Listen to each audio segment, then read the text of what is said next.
Welcome to Ecomm Cowboy. This is D2C's daily show where we believe advertising is awesome, ignorance is expensive, and the American dream is alive and well on the wild web today. It is Wednesday, June 10th, 2026. In the year of our Lord, we're coming to you live and in living color from an undisclosed yet beautiful location hidden in the hills of Austin, Texas, the unofficial home of internet entrepreneurship. We're brought to you by Northbeam Intelligence, Seguno, Postscript, Rocked, Aftercell, Axon by AppLovin, Proxima, Universal Ads, and Rich Panel. And we got a jam-packed show for you today.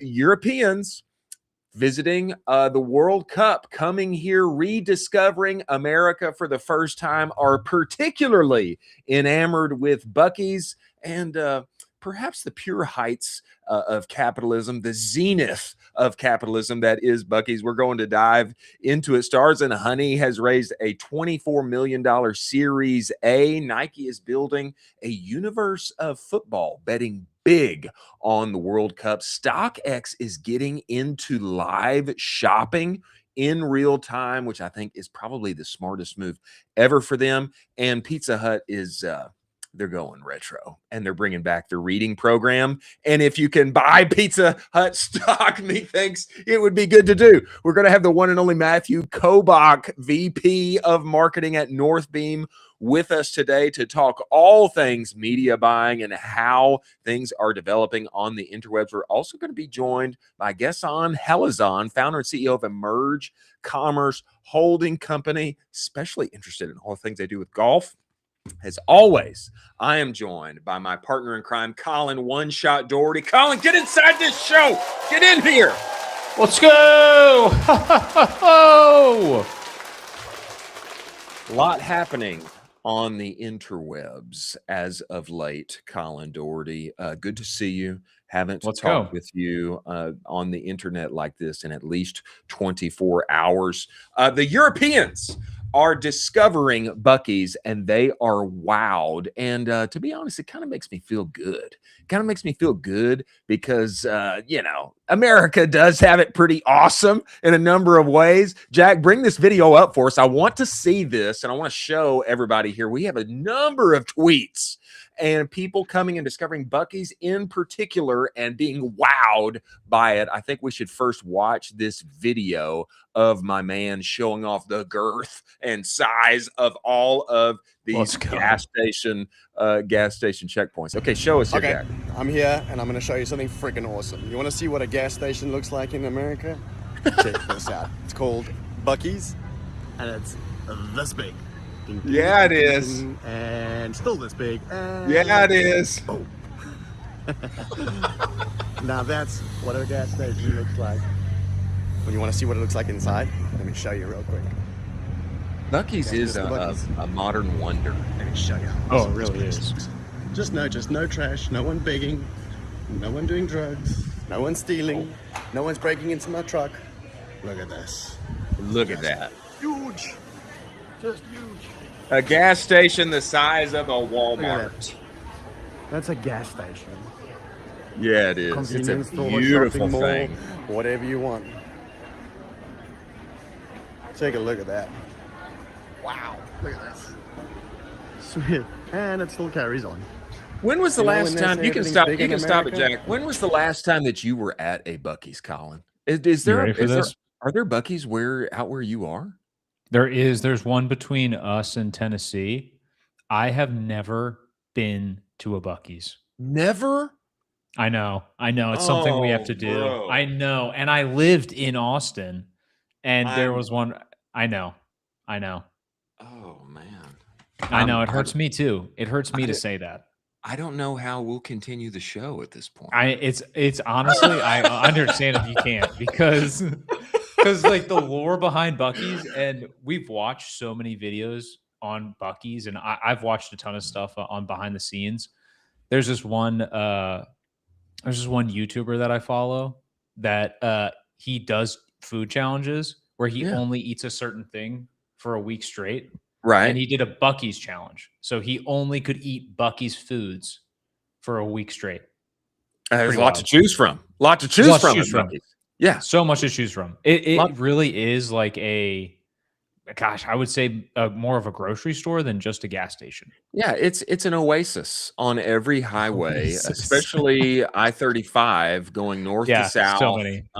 through Central Texas. It is an oasis. One Yeah, must pull off and go and yeah. visit. We've taken family. Anytime somebody comes into town, they want to go and visit a Buc-ee's, and we dutifully take them. Freddie LA7 is a Twitter famous. This guy's got over 200,000 followers. Apparently, he's locked in on soccer. He is from Germany, and he's coming here, and they're having a massive World Cup trip.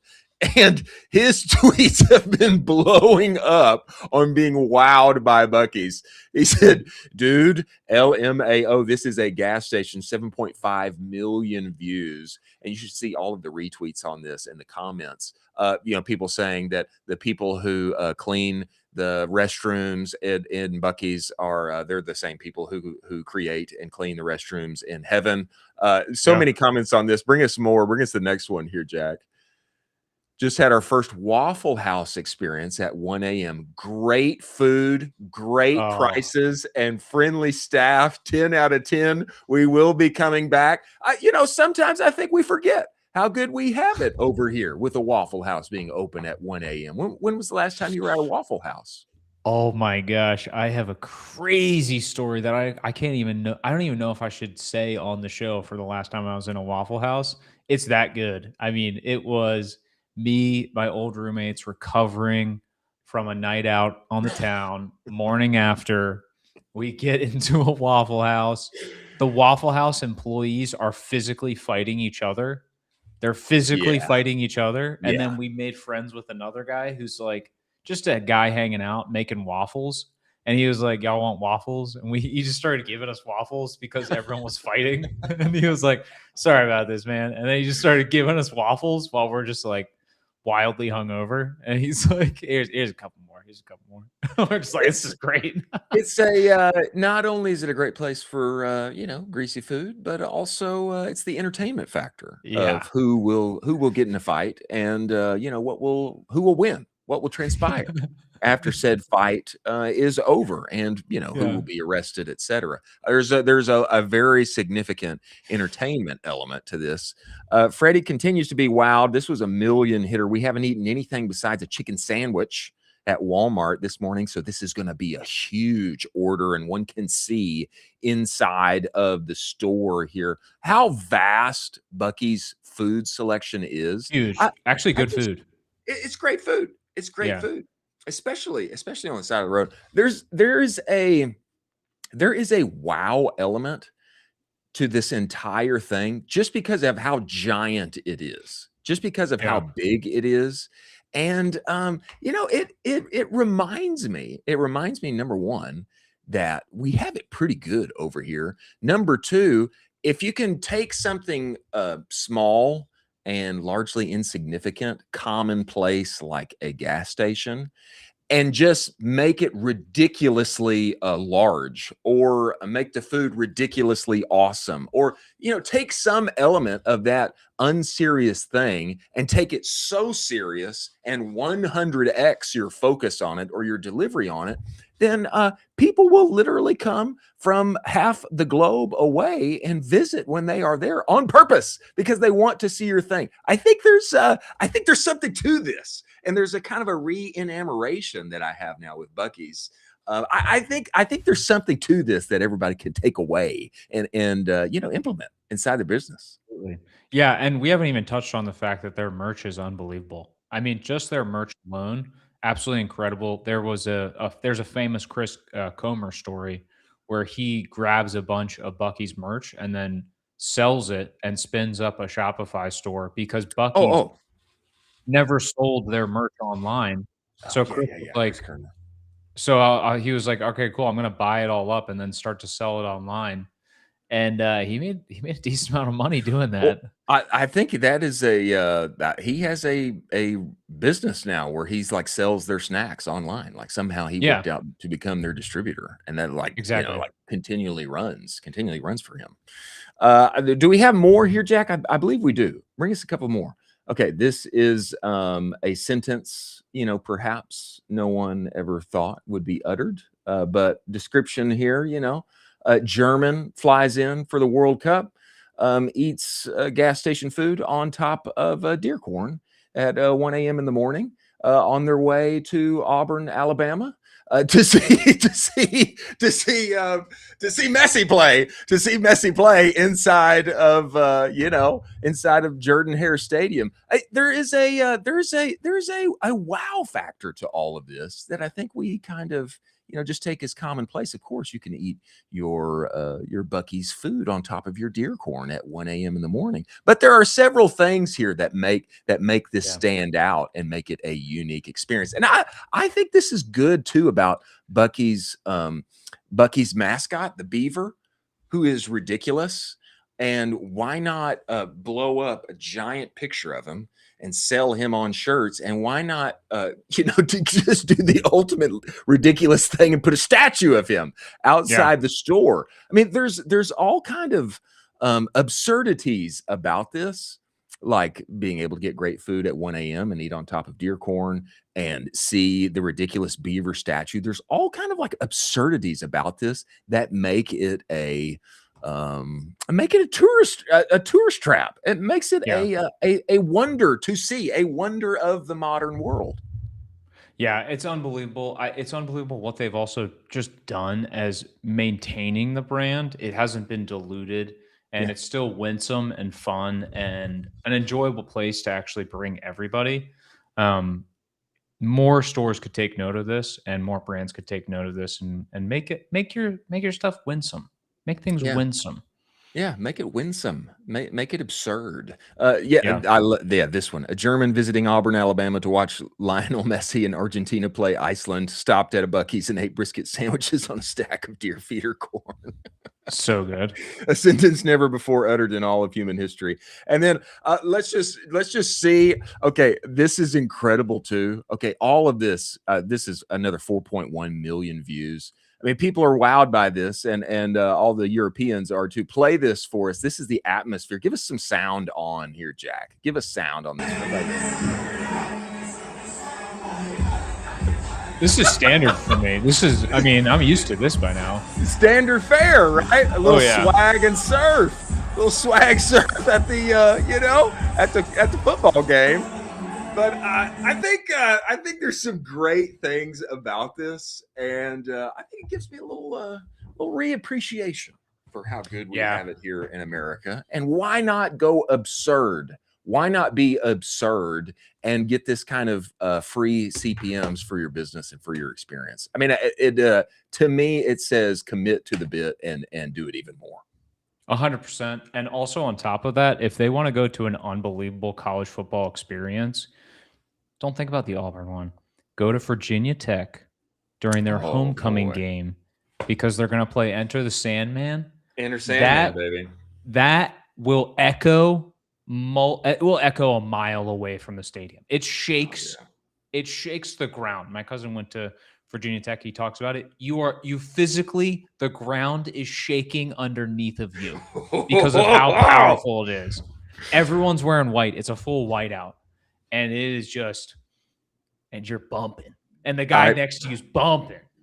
I hope that there's a World Cup game in Blacksburg, Virginia, at Virginia Tech. And I hope that they start that thing off with Enter Sandman, because it would be epic. It would be epic.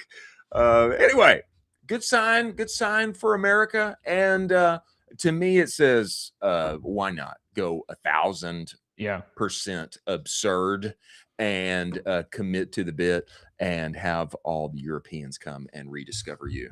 And hail capitalism. True capitalism. True capitalism through and through. As we move forward to our stories of the day, ladies and gentlemen, let us talk about universal ads. If your growth is plateauing on search and social, it might be time to rethink TV. Methinks that it is. Universal Ads makes it simple for D2C brands to run TV campaigns for performance without the usual mystery involved with television. You get access to both premium streaming and linear inventory all in one place. You're reaching net new target audiences, not in the same crowded social feeds where we're all putting our ad spend in the first place. No hidden markups or fees. 100% of your spend is going to the actual media, so your dollar works harder for you. And campaign setup and management feels just like search and social. Be up and running in minutes. It's TV designed for performance marketers. Go to universalads.com. Use the code UACowboy. Get $1,500 in matched ad credits. Universal Ads. TV is back in a big way. Many thanks for them being part of the show. Stories of the day here. Stars and Honey, the bar, which, by the way, it looks gorgeous. I mean, this thing looks, the packaging and such, and their product photos looks like a work of art. They have, they're going to do about $50 million this year in year 3. They have just raised $24 million in a Series A from VMG Partners. And methinks that they have had some goated operators behind them here. We have the one and only Alex Griefeld. She said, Stars and Honey was my creative strategy client for the past 2 years. If you want ads that are direct enough to scale profitably in a competitive category, but not so ugly that they tank your brand, DM me. And everybody should go and DM her because she has one spot left. What a crazy case study, basically saying, hey, last 2 years I've been doing creative strategy for this brand. They just raised $28 million. Do you want to do that? Yeah. Wait, I want to do that. Can I be the brand? Yeah, pick me. It's crazy. It is such a flex. It's one of the craziest flexes I've seen on Twitter in recent years. A great flex. Would you like to go from 0 to 50 mil in revenue yearly by I'll year take that 3? one. Yeah, I'd like to do that. Maybe you work with Alex. That's crazy. I will say, I was looking at their website. I only recently found out that she had been working with them. I was looking at their website, and man, it's gorgeous. It's gorgeous. Yeah. These product photos. I don't know if you can bring this up, Jack, but their website, the way that they use photography, all of the things. Obviously, Alex has had her hand in all this, but we all know now. Hey, we all want better stuff for us. We want it to taste good. But all of that is communicated so well in their website and product photos. Yeah, you just get rid of the pop left there, Jack. Yeah, top left. There you go. You scroll down here and look at this. I mean, it looks like art. It looks like art. That's super clean. And then you got the video here. I love that. Scroll down and show us some of these. Look at this collagen. Look at that. I mean, That's it just great. looks so yummy and high end, and it looks like, let's see, limited edition flavor, 10-pack. I'm going to spend $37, so this is going to run me just over $3 each. Does it look like worthy of $3 and change a piece? Yeah, it does. I mean, it looks gorgeous. Yeah, I totally agree. I mean, this is unbelievable. This is also unbelievable work for Alex to basically showcase now. And if you are thinking of potentially working with her, now would be that opportunity to be that July brand. Yeah, you better get in quick because she's got one spot. And methinks that you want to go from 0 to 50 mil in 3 years too, and be able to raise a Series A of a substantial amount at the time of your choosing. Gorgeous. And congrats to the team over at Stars and Honey. Next, we have noted this. And Nike doubling down, pushing big on the World Cup. They are actually creating a kind of a football universe. What are they calling this? They're calling this, universe of football. And I think that this was what Phil was attending, the one and only at Phil Winkle. I think this is what he was at. I'd like to read some of this and give the good people some details, because Nike's had a few misses as of late, but some recent hits too, and everybody's been dogging the brand. But the video that they debuted for the World Cup, cinematic, incredible, and a big piece of their universe of football. As I read here, as part of its larger sport offense, Nike is creating what it calls a universe of football in the lead up to the FIFA World Cup. Its attempt to grow its global market share within soccer. Nike is debuting these initiatives ahead of the World Cup. It's multifaceted, okay? New federation kits, new soccer cleats, new sportswear collection. They're making soccer-themed window displays and refreshing the look of like 5,000 retail locations to match the theme. On the field, brand is organizing community-led soccer tournaments. Great idea, especially while the World Cup is happening, called Toma el Juego, which I don't know what that means, but Toma el Juego. I'm sure that we could probably figure out what it means. And I lost my place here. Where am I? I think I lost. Oh, here I go. Toma el Juego. And on screens, Nike is showing the world its love of the game through its 6-minute feature film called Rip the Script. They're doing all this with 3 host countries. The games are going to be, this is going to be the largest World Cup. 3 host countries, 16 host cities, 104 matches. And Nike's going all in on creating activations all around this. They sponsored the World Cup for years, but quote here from Global VP and General Manager of Nike Football, "We are a sport company that believes in the power that sport has to give hope, to give joy, and Nike Football stands for that. We believe that football can be a galvanizing force to bring the world together in a moment like this, but not every story will be the same, and we want to make sure that consumers can consume, engage, and live football in different ways." Does this feel appropriate? Does it feel pedestrian? Does it feel to you like kind of run of the mill? Of course, they're going to do a number of things around the World Cup. What's your thoughts on this, Colin Doherty? Nike is not going down without a fight. This is a potential comeback for Nike to be cool again. And this is the opportunity in front of them to use the World Cup as that focal point, to be the fixed conversation point within all of apparel and all of soccer, within the community, within the players itself. We talked about the 6-minute commercial they put together. That was fantastic. This is their opportunity to turn that page and become cool again. Go into the zeitgeist again. Start to work with great athletes again and push this content out. It's all about the content. It's all about the content they're capturing, how they're being perceived in the greater environment. And we're going to see it. And hopefully they smash this out of the park with the World Cup. Jack, can you bring this article up? Because there's some great images in here I'd like for the people to see. Part of these activations, and it's part of doubling down on that cinematic masterpiece that they created with Rip the Script. Part of what they're doing is innovating their spaces. Yeah, scroll down, and you'll see a retail space. I'm going to read about their House of Innovation, a 68,000 square foot, 5-story retail space. They're setting up merchandise and flags across most of the store. First floor entirely for jersey personalization. The first floor. Yeah, you need to sign in to our Ecomm Cowboy account, Jack, in order to be able to see it. First floor entirely focused on jersey personalization, as well as large-scale mannequins kicking soccer balls. 5th floor shows off Jordan's blue and yellow away jersey for Brazil. Window displays, all football themed. And then there's a great shot of the pop-ups that they are doing in other stores that are not their own. Scroll down more, Jack, right there.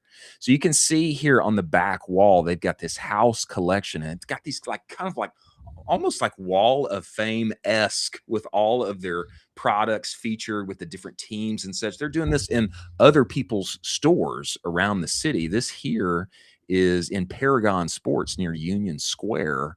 And in Soho at 21 Mercer Street, Nike's leaning into a football heritage with an archival exhibit dedicated to the mercurial cleat.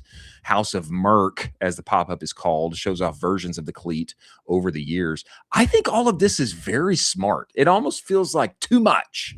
The evolution of our cleat and but I feel like this is the edge that they need. They need to be too much. This is it. They need to be too much right now.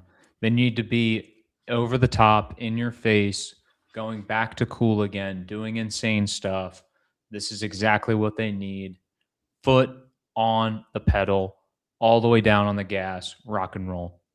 And if I was in town for the World Cup, like I would want to see this. Like it's kind of it's like a museum. It's like a museum of Nike football and how their equipment has developed. I would think like, I want to nerd out. I want to nerd out on that. If I'm in town for the World Cup, I totally want to go there and see that. Absolutely, they're making this a huge focal piece for the entire World Cup. And I think on top of this too is you get probably unique pieces that are just for this event or activation itself. So you get to actually take something home, purchase stuff. I'm not sure how that revenue is going to be a focus for them for these activations, but it doesn't help. Activations are pretty expensive. And if you can get some unique pieces out there that are limited edition, it's always great. Good on them. We want to see more of this from you, goated sport company Nike. I like this too much approach, and hopefully the World Cup is a smash for them. We will see if the Pope shows up in attendance with his vintage lows. That would be great. Yeah. Next story here, StockX getting into live shopping. Live shopping, we've talked about it a ton. I think this makes so much sense for them. At StockX, I know them as like the sneaker, it's the sneaker brand. It's the sneaker company where you can get, the sneakers that are hot and unavailable. I mean, is that your view of them? Is that how you know them? Yeah, that would be how I would know them as well. I think there's an interesting dichotomy here too, where the sneaker hype beast culture has kind of died down a little bit as well.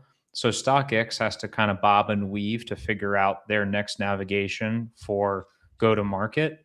And there is this really hot thing right now called live shopping. And so that is an opportunity to really get in front of the people that are shopping right now for unique products, specifically like sneakers, like golf, like all these fun things that we talk about.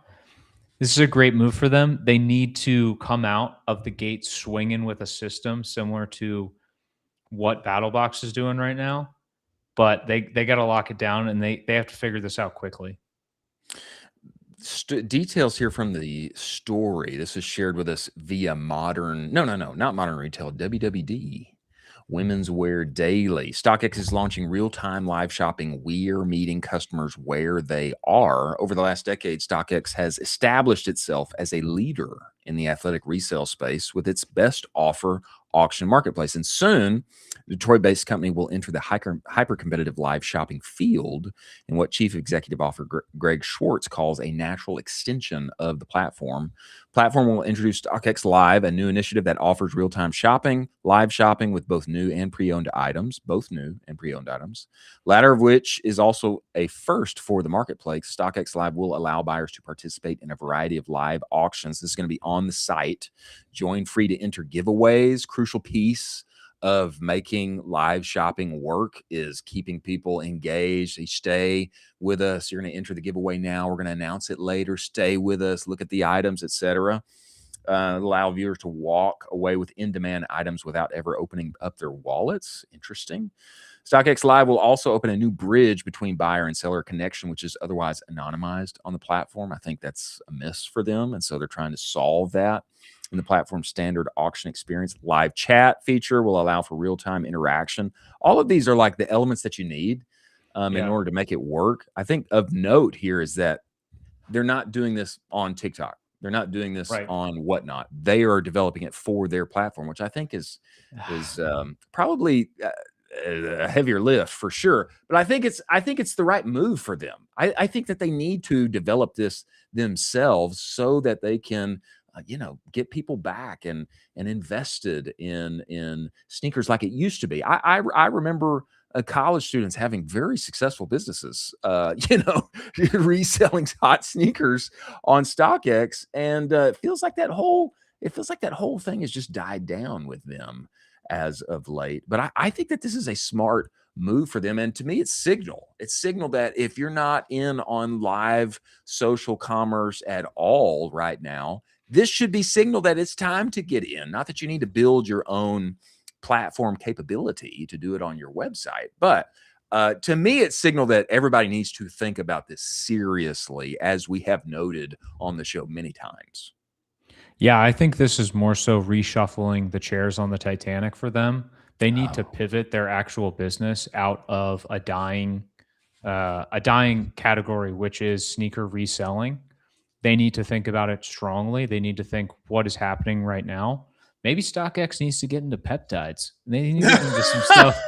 They need to get into some stuff that people are actually talking about right now, other than Yeezy 4s and or Travis Scott lows. I mean, like, people don't really care about this right now. And also on top of that, there's a shift away from that entirely with the way people are dressing right now.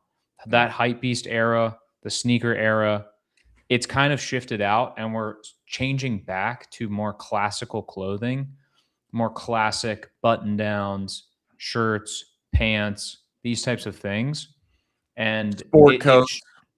Sport coats. Sport coats and cowboy hats. Exactly. It is shifting away from the hypebeast Bape era. And I think they need to pivot bigger than just, hey, we're going to do live selling. I think it needs to be a much more massive pivot for the business itself. Well, let me give you some details on this that may make you feel a little more excited. I doubt it, though. Beyond sneakers, StockX Live will offer apparel, collectibles, trading cards, and vintage fashion. I know you like vintage, with more categories slated to be added later. I just still know them as reselling sneakers, but I think it's smart. I think it's smart, and I do think there's signal there. So, like, I'm on the website right now. The immediately hot right now, the first 10 things are sneakers. And then they jump into apparel, and it's kind of like half hype beast, half like there's like fear of God essentials, but it's just like none of this is in vogue anymore. Like, none of this is like, is that true? It's really not in vogue anymore. I mean, it's not that cool. Like, people talk about they talk about other stuff now, and they don't really talk about like hype beast culture. I think a great kind of litmus test for this would be like, if you were to text Raba and be like, what do you think about hype beast culture, sneaker culture right now compared to the last 3 years? He'd be like, man. And he's the guy. He has clear cases of all of his sneakers rocking and rolling. They need to pivot outside of more of just sneakers. They have sneakers, shoes, apparel, accessories. They have some luxury brands in here. They have some trending brands, but they got to keep rocking and rolling with some cool stuff. They have a whole section for trading cards. It's really interesting. Maybe they should. I know RAM is pretty expensive, and certain kinds of chips. NVIDIA chips. Yeah, NVIDIA chips. That's awesome. Maybe they should get into that. They really rare, unavailable. Anyway, maybe Pokemon cards will do it for them. But I like the move for them. I think it's smart. I think it's a good point you make, though. They need to do more. They need to do more. Expand outside of sneakers only, and do something. Maybe cool. they'll become an AI business like Allbirds or whoever else, or who's the other one? Kick. Isn't Kick? No, Rumble. Rumble's becoming an AI infrastructure company. There you go, dude. All right. AI, baby. AI warehousing. Let's go. Data centers are worth more, So who knows? Yeah. Where that will go. Last story of the day: Pizza Hut cashing in on nostalgia, not just in the form of restaurants, but bringing back a beloved childhood memory of mine. That is their reading program.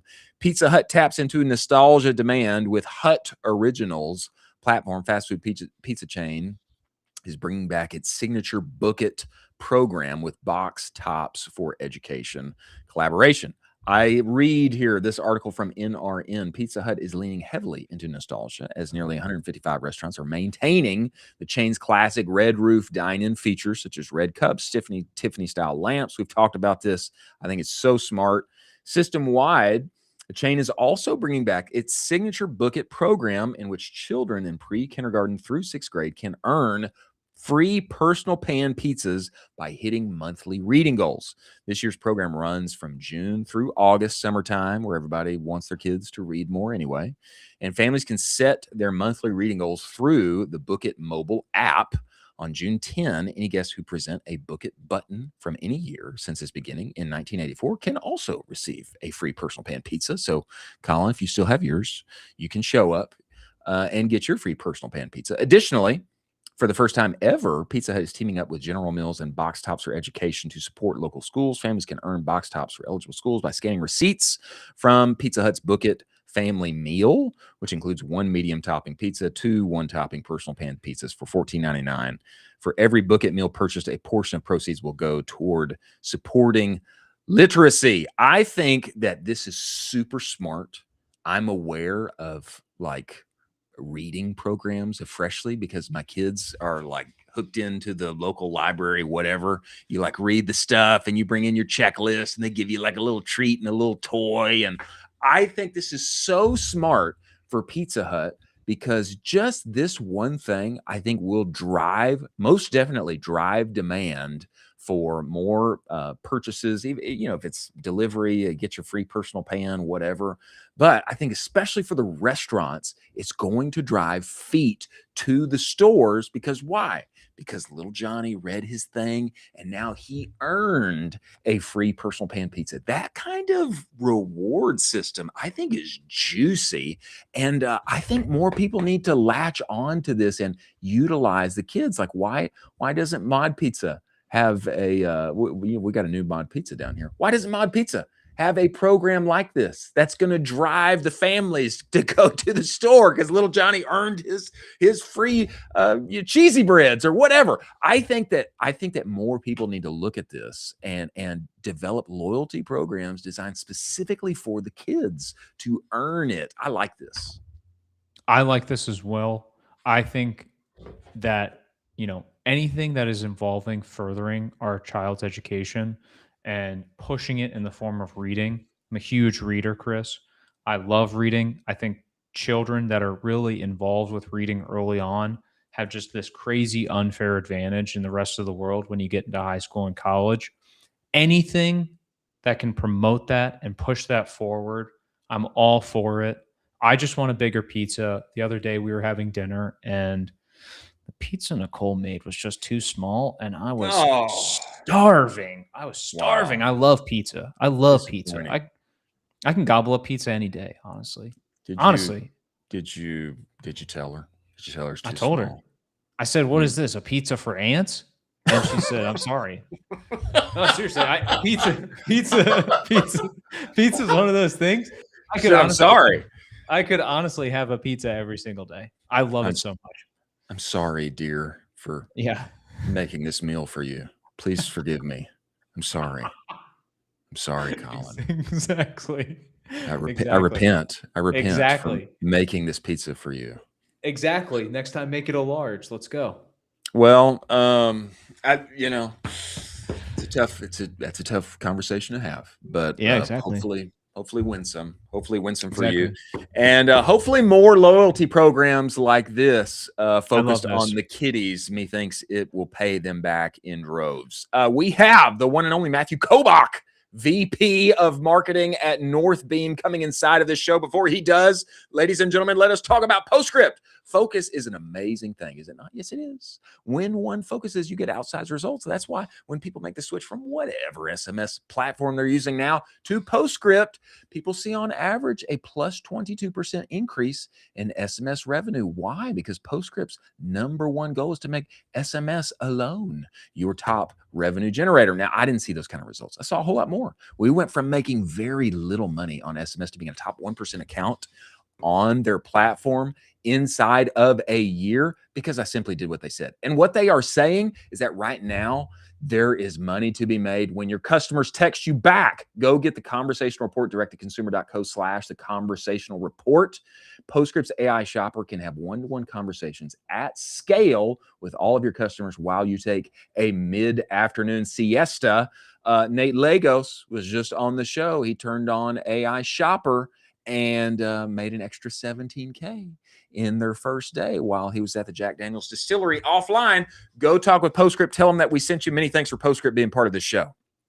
Now, we must bring one of the most well-known tweeters inside of the D2C community, who is also helping us all scale our brands up and to the right by helping the platforms actually optimize for what is actually driving our revenue. Northbeam, they solve this mystery that is this great missing in e-commerce. What ads are actually working? Like, does Facebook actually mean what it says? TikTok says Pretty something important else. stuff. My dashboard actually tells a different story too. Like, what's going on here? We must bring the man himself inside of the show. Everybody, welcome Matthew Kobach, VP at Northbeam. Here, Matt, get in here. There he is. I completely agree. This is a very important, exciting topic, but pizza's pretty exciting too. Are you sure we don't want to go back? Oh, it is. Let's go. Because I know I want to talk about Northbeam, but I've got a question for you. I'm a kid in the 90s.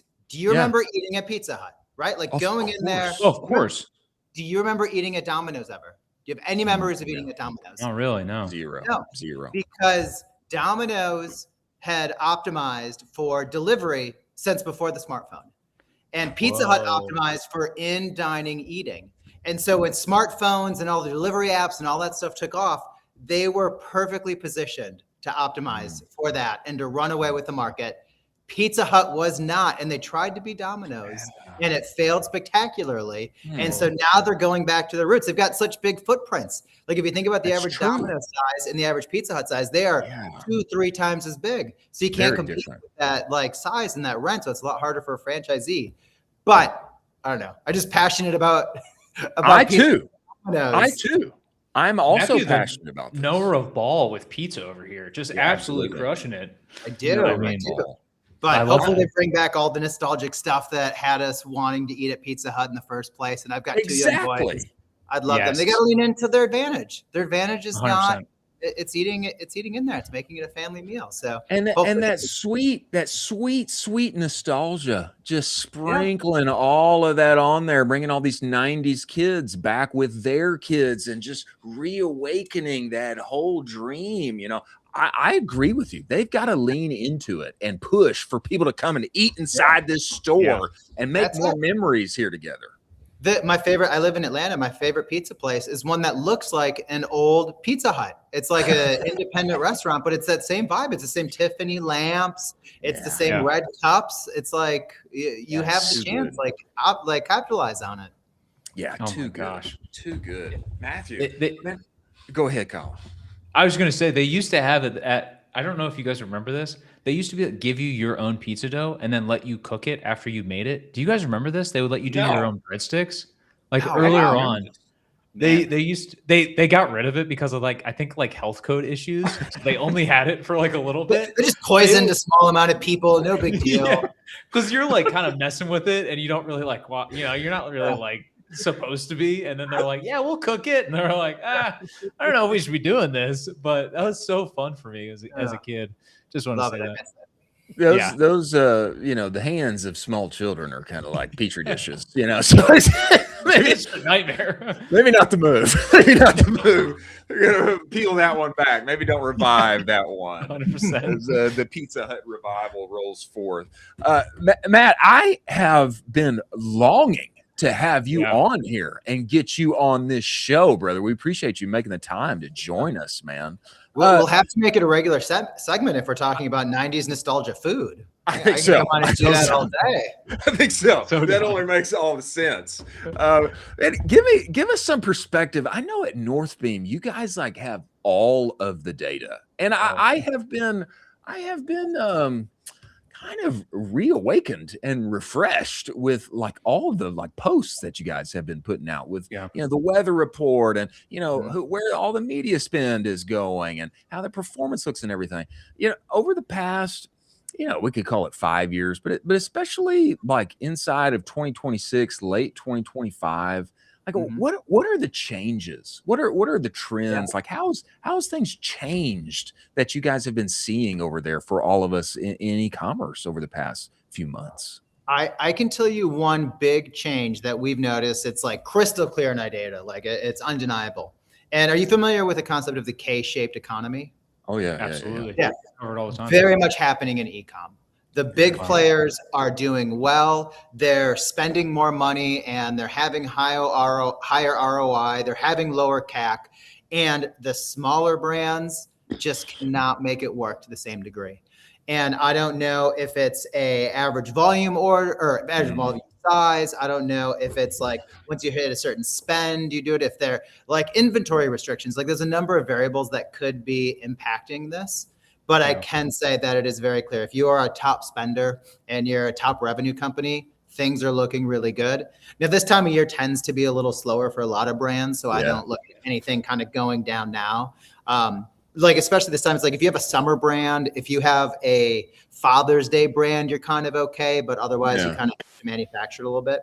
But it is like, it's just, it is so clear. And it's like the smaller you are, like the harder that K is going down. And like the bigger you are, it doesn't quite go up that same, like, it's not like the bigger you are, it's all roses. It kind of plateaus a little bit, but there's certainly a cutoff of spend and revenue that is undeniable. Do you have kind of hard metrics for who you would consider quote unquote like big, and then also who you would consider quote unquote small for those two kind of verticals for up and down? For us, we try to categorize it actually in meta spend and really in like advertising spend, because that's what we're tracking. That's what we're most interested in. If you're under $50,000 a month, you're probably that like smaller tier. And once you get to like $250,000 plus, then you're in kind of that upper tier. And then there's different plateaus in each one of those inside of it. But that $250,000, 50,000, that tends to be the like above that, seeing good things below that.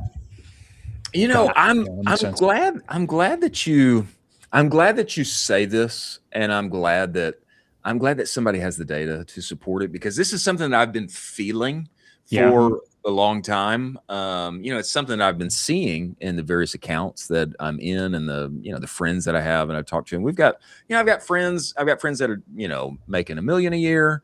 I've got friends that are, they're 9 figures plus.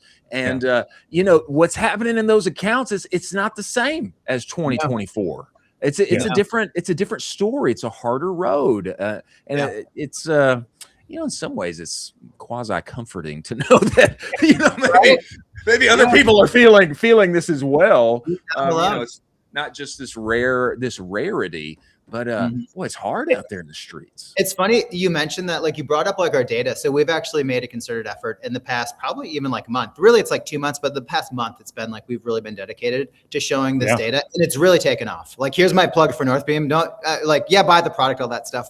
But follow us on Twitter, follow us on Instagram, because like we're sharing this data for free. And I think it's resonating so hard because of what you just said. It's people that are like, I look at my friends, they're crushing it, they're doing well, or I hear it somewhere else and they're doing well. And like, I look at my own numbers and I don't feel it.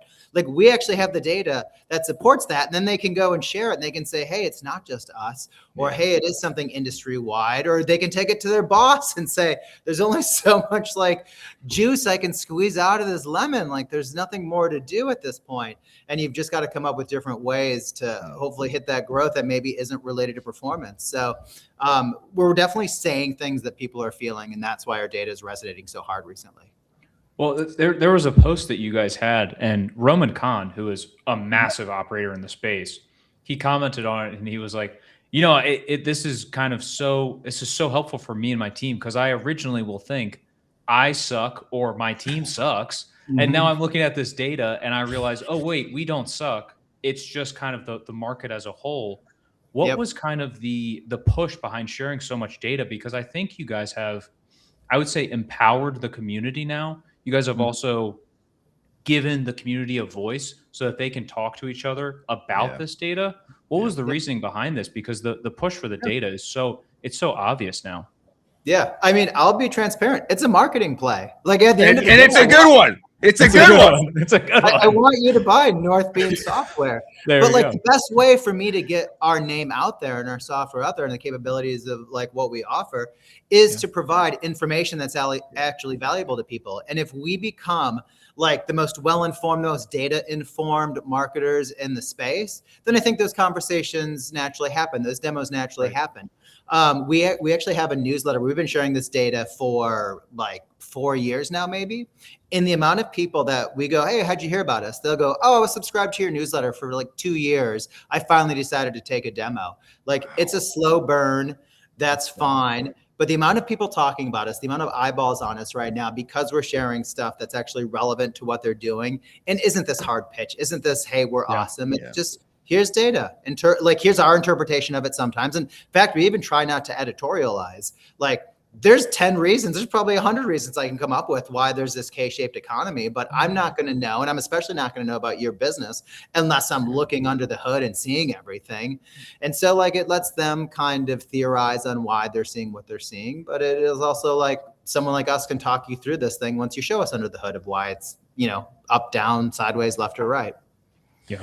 Matthew, tell me this. One thing that I think a common lever that we have all tried to pull as effectively as possible in the current e-commerce economy, in the various ad platforms. One lever that we're all trying to pull is more creative. And do more, do better, do it now. You know, do it tomorrow too. But do you have some read on like how many assets are the best? You know, the best in our space producing on a, you know, weekly basis, a monthly basis. Like, what does that look like? Do you guys have a read on that? We do. If you look at that K-shaped economy, it's more than twice as many ads. So there's two important numbers here. Like, a lot of people say average. Average means many things. So if I say the average D2C brand puts out 200 ads, is that median or mean? Because those numbers can be very different. So mean is what averages that most people think. That's when you put all the numbers in, you divide by the denominator. Median is like who's right in the middle. And the reason this distinction is important is you might have someone who has tons of SKUs and they're running meta ads against every one of those SKUs. It's, you know, you set it, you put it in, they just grab the ads automatically.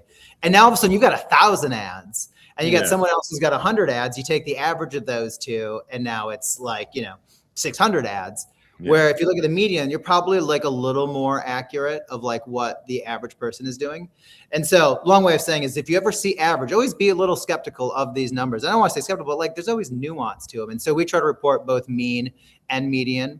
And the numbers are about the same, though. It still equals about twice as many new ads per week. And we're looking at close to 200 new ads per week on the top performers. And it's more closer to like the ads every week on the bottom performers. And so what we're seeing is these people that have more ads, it's effectively like more swings at the plate.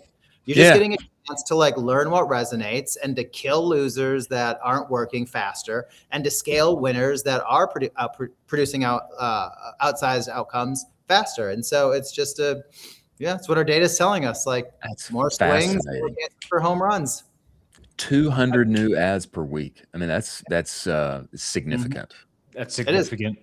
It is significant, but you've got to remember too, like these are also, not every ad needs to be a $5,000, $10,000, video shoot. Totally. Like these are static ads. These are like, I wouldn't be surprised. Like actually, even I'm doing it as a marketer, going into Claude, saying, hey, generate me 200 ads, generate me 300 ads. Cool. Make these edits right here. Give me 10 variations of this one idea.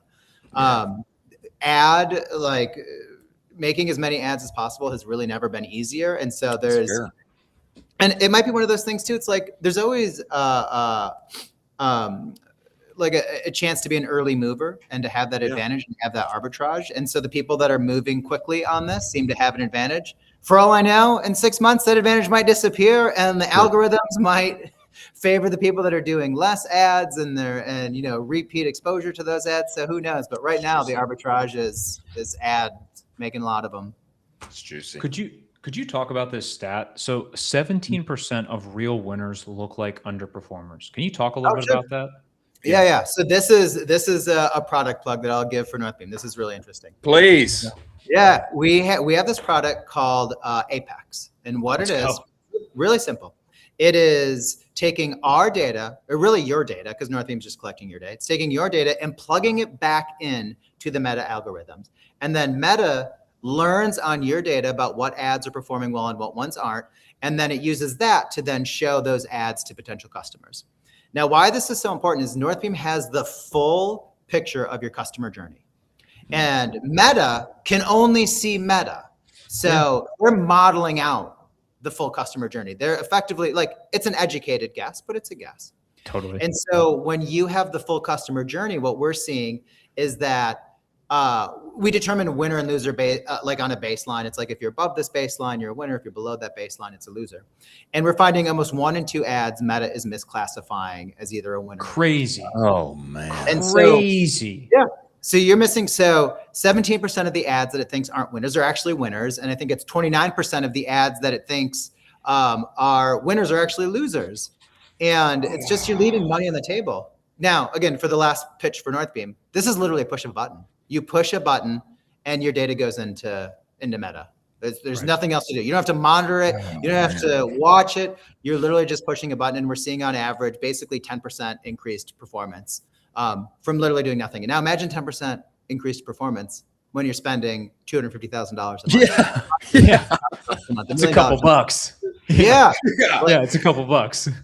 It's like, this is such an exciting thing. And we're partnered with the major ad platforms. Like, they're incentivized to do this because they want their ads to perform better too. And because of all the iOS 14, all the Cambridge Analytica stuff, like they just have these, like, they're restricted in ways that we aren't. And so we're this, probably to them a necessary evil, but a necessary component to anyone who's trying to scale advertising on Ecomm. Well, I think that's a miscategorization of you guys categorizing yourself as a necessary evil. I would say you can't trust anything in platform reporting. And I think it would be, it's almost malpractice as a business owner to try to scale your business off of wrong information from in-platform reporting. And so as a necessary evil, I don't think so at all. I think it's an absolute necessity. I'm sure they were happy if we were part of it, but we're part of it. So. I have felt this pain as a creative strategist, media buyer, whatever you want to call it. I've felt this pain so many times where you create a set of ads. We know based on past performance, all the things, like this one should be a banger. This one should make us $1 gazillion. It is a crusher. I know it will. And then you get it live and it's a total dud. It's a dud. It's spending money, but I'm not making any money. And it's like, what do I do? And then there's like this intuition type thing where different media buyers, I've got my process, but I think I need to ignore that and just let it ride. Let's see what happens. It's like, it's such a horrible experience. It is. And to have this like background with actually sometimes Meta's just getting it wrong. This actually may be a winner, and it's coming out looking like a dud. And like, it's really important too. It's like Meta's really good at something where a click happens, and it's really good at telling you that, like, purchase happened, or they indicated in some way that they're interested in the product. all these platforms are less good at determining whether a view matters. And a view is usually what starts the customer journey, and especially starts it on a different platform. So now if you know that you've got meta ads that people are just watching, that they're never clicking on, but that they eventually go do a Google search, or maybe they convert on TikTok or something. Now all of a sudden you realize that like, oh my God, these ads that looked horrible in the platform, I'm turning them off when really they're the impetus to kicking off the customer journey. Yeah. So it's just a, yeah. I'd like to hear more from you on this. A few years ago, Matthew, view through, lift, view through especially was just totally demonized. It's like, that's horrible. You're playing with monopoly money. Those are like fake. Those are fake, statistical points. They don't even exist. Like last click is everything. And now, a couple of years later, conversation has totally changed. It's totally changed. Even Meta, it's changed on all sides. Do you have some view on this? I mean, some view on, view through and attribution. Why so much change in the conversation? I honestly think the technology got better. I think the ability to track it. I think the ability to disperse credit for a customer journey has gotten more nuanced. And so it's not that it's like all one side or all the other side, or that you only want to do views. It's that you understand how all these different ads work together in a way to like that actually results in a sale. So I think we've just literally, I think the math has gotten better. I think the models have gotten better. I think the algorithms have gotten better in a way that they just weren't before. I'm encouraged. I'm encouraged to know like some of the things that have been happening. We've seen numbers where like Meta sees like 55% more conversions, on view data. I mean, to me, it's like encouraging. Like I've been basing my performance on this over here, and actually, maybe I did a little better work than I thought. Maybe I drove a few more dollars than I thought. I mean, I find that encouraging how the conversation has turned, and to have that data. It also it helps with these other channels. You've got a channel like Snapchat's a great example. A lot of people just don't buy in Snapchat, but it's a very like brand first channel. It's something that makes you feel warm and fuzzy about a brand. It's maybe something that introduces you to a brand. And we see that when people are just looking at the platform analytics, they're underreporting the impact of a channel like Snapchat. And then especially CTV. CTV is all views. Yeah. And so when you like layer in this view data to the full customer journey, you're able to like get just a much clearer picture of like how much more impactful these dollars are than when I'm looking at them in platform. And like you can see because we're all asking like, where do we spend our next dollar? Yeah, and so exactly. If you now all of a sudden confidently say, hey, when I spend this dollar on CTV, for example, I actually see a lift in Meta. I see a lift in Amazon that like otherwise you were blind to, because if you were looking at just CTV or just Snapchat or just TikTok or just Pinterest is another great one, you're blind to it. You can't make decisions without that data, without that information. I mean, you guys are ingesting so much data right now. Could you talk to us? Trillions. It's a lot of data. Trillions. Yeah. It's one of my favorite things in the entire world. It's true. Could you talk to us a little bit about potential, winning categories within direct to consumer right now that you've seen kind of from a trailing 6 months? Who's doing well? Who's doing poorly? What do you kind of think that means moving forward for these brands? I'm only lifting this up because I've got it on my phone right now. I'm not looking down at my phone. Let's go. Yeah, so some of the so we're seeing beauty take a hit. So beauty has been underperforming more recently. You've got kids and babies stays pretty consistent. Okay. It's one of those categories that is like, if you've got a kid, if you've got a baby, especially a first, you're just gonna spend. You're just gonna do it. Yeah, and so you're in competition with other brands and other companies that are doing it, but you're not in competition of like nothing. It's not like economy's good or bad. You still got to buy the crib, and so maybe there's like some cost considerations.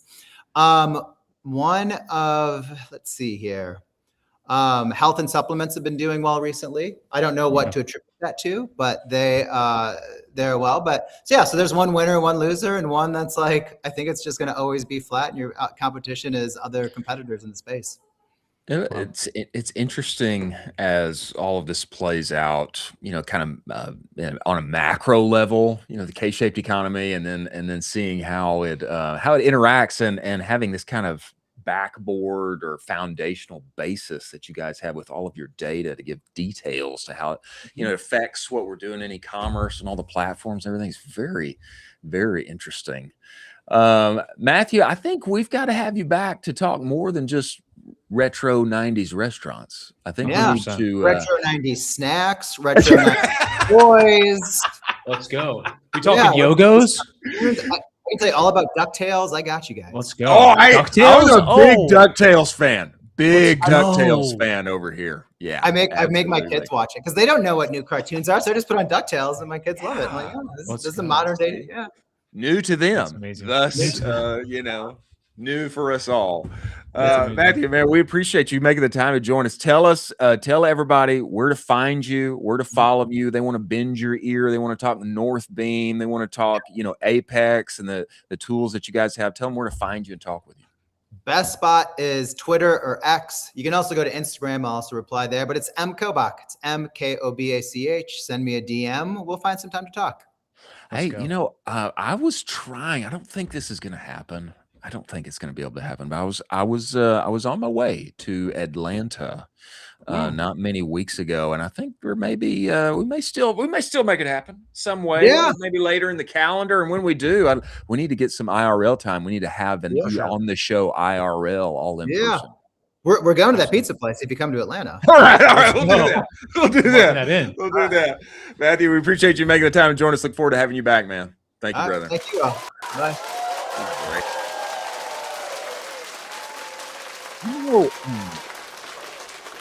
Yeah, all of the data that they have, and I'm glad that they've been putting it out. It gives them unique perspective in our entire space. I really feel 100%. Yeah, 100%. Just the amount of data you ingest is unbelievable.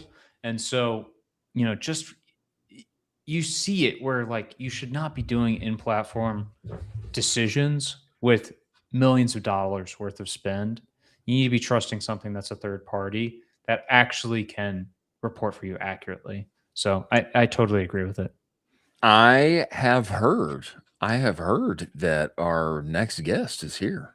I have heard. Let's go. One and only Ghassan Halazon, founder and CEO of Emerge Commerce. Is he here, Producer Jack? He is with us. He's here. And among us.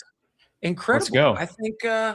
I think we should bring him in now before he comes to us, ladies and gentlemen. Let us talk about Seguno. Seguno is the only marketing suite that lives entirely inside of Shopify. What does that mean, Chris? It means your emails, your reviews, your banners, your pop-ups, they're all there where you already work and play every day. And it means you don't have to cede your trust to big emails over attributed data. With Seguno, your Shopify data is your email data. And that's why Seguno is email 3.0. It's a big reason why they won the 2024 Shopify Build App of the Year. One-click automations, actual humans that can help you, built for lean teams with big aspirations. Get the advanced Shopify segmentation playbook available at seguno.com/advanced-shopify-segmentation-playbook. Go and talk with Seguno. Give you a free trial of the platform. Tell them Colin I sent you. They will extend that free trial to 30 days. Many thanks for Seguno being part of the show. Now, we must bring the one and only Ghassan into this show. He started on Wall Street. That's my understanding. Not your typical story. This guy has got big time background behind him. Now owns Emerge, founder, CEO. They've got a number of brands inside of their portfolio. I'm particularly interested in all the things that they do with golf. And it very interesting. I've even heard that he built a Canadian Groupon competitor. Anyway, we'll get into all of it. We must welcome him inside this show. Everybody, welcome Ghassan Halazon, founder and CEO of Emerge Commerce. Get in here. Get in here.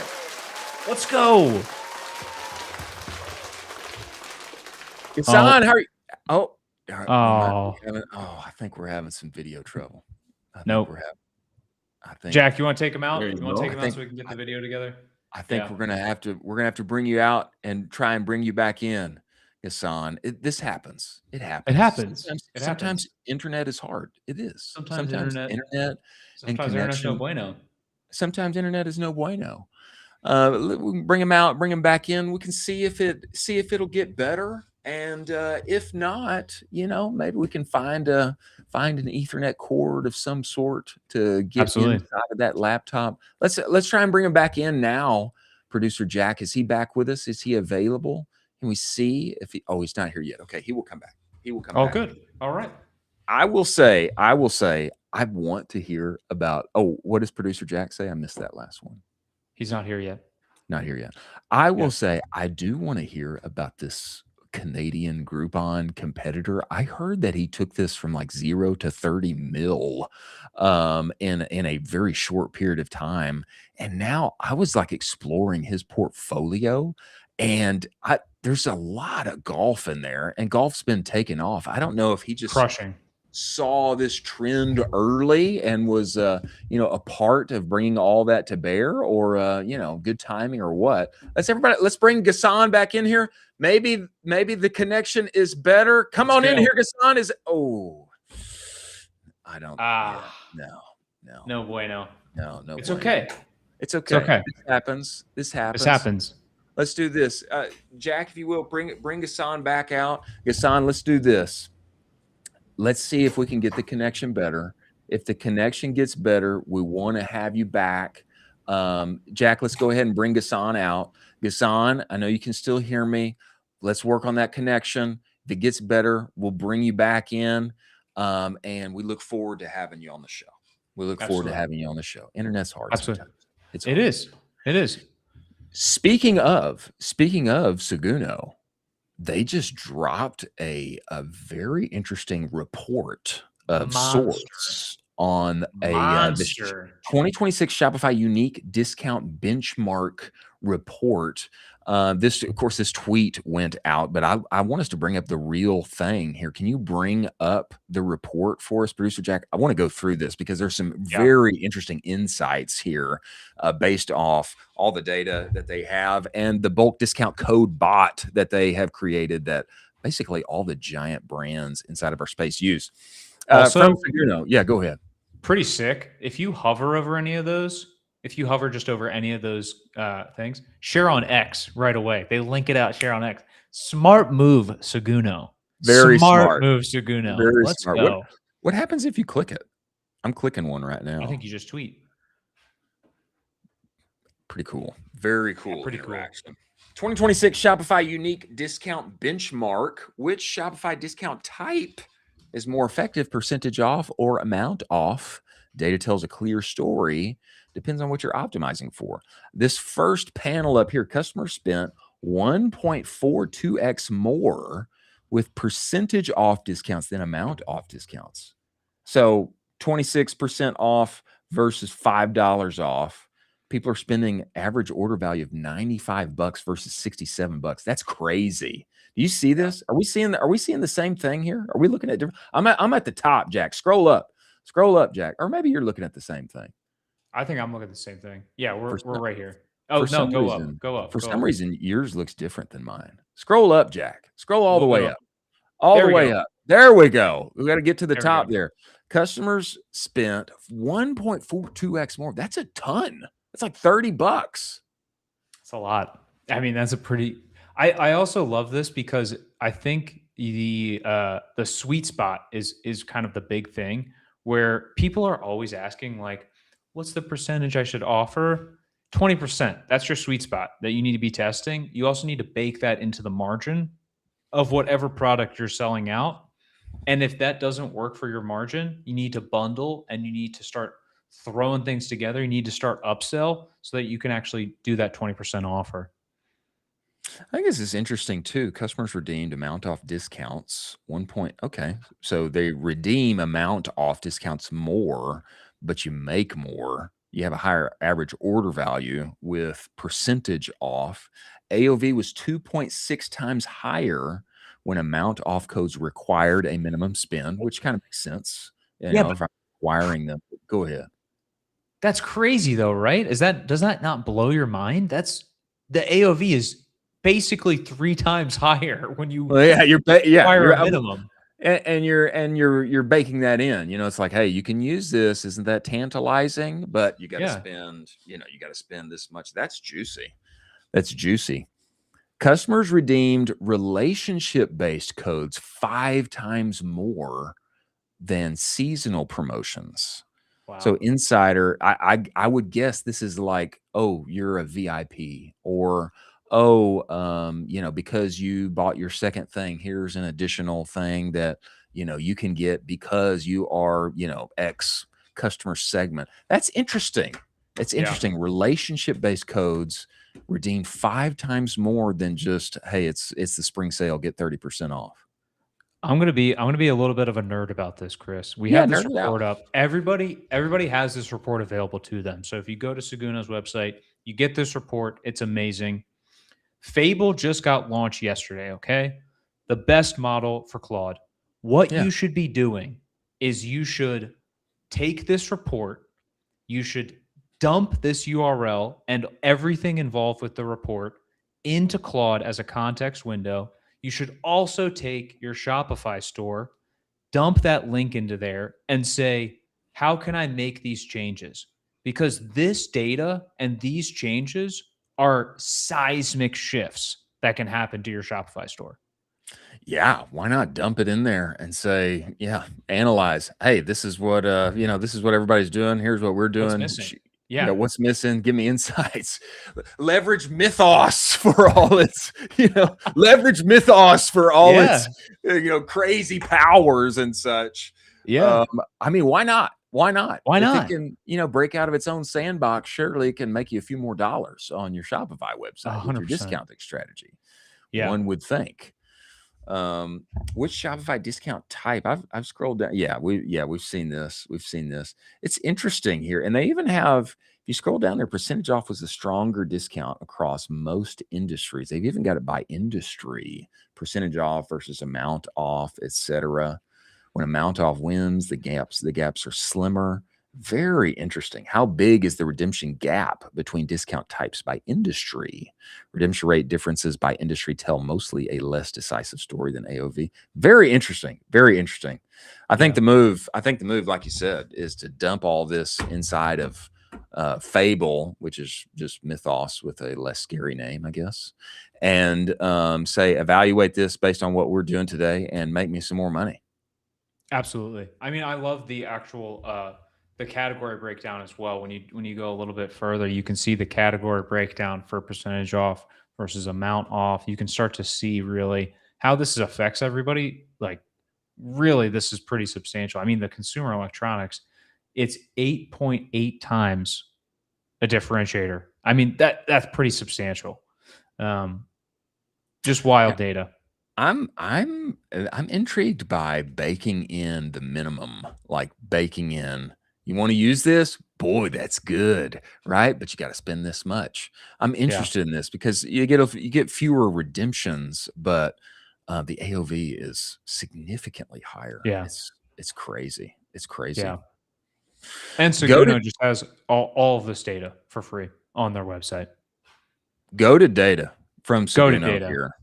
And especially if you've got high order volume, you've got a ton of customer segmentation, and you want to effectively deploy, a certain kind of promotion for a very specific buyer segment inside of your customer base, then you need to go get on bulk discount code. That tool that they developed, all of the darlings in our space use it because they've got a giant customer segment that they need to deploy different strategies for, and it allows you to, get a little more saucy with it, a little more strategic than just your standard baked in, hey, for the next weekend, everybody gets 20% off or whatever. That's how they get all this data. Very interesting. Incredible. Well, many thanks to Seguno for cooking this up. Everybody should go get it and use it and talk to Mythos about it. And congratulations to them for cooking this up and bringing it to everyone. As we move forward to the lightning round, and methinks Ghassan will come back to us at some point, perhaps. Let us talk about Intelligems. What's the next idea that could change your business? Is it a price change? Is it adding subscriptions? Is it some kind of new bundle strategy or an app? Perhaps discovering and testing those high growth opportunities to exactly why Intelligems exists. It's an AI powered testing platform that helps you find the changes worth making. If you're looking for your next big idea, go to intelligems.io/audit. They have got you covered. Intelligems.io/audit. In just a few minutes, you'll have 3 ideas that you can test today, right here and now. The AI-powered audit is completely free. Intelligems.io/audit. Many thanks for them being part of the show. Now, I have heard We're gonna try. We're gonna try. Let's do it.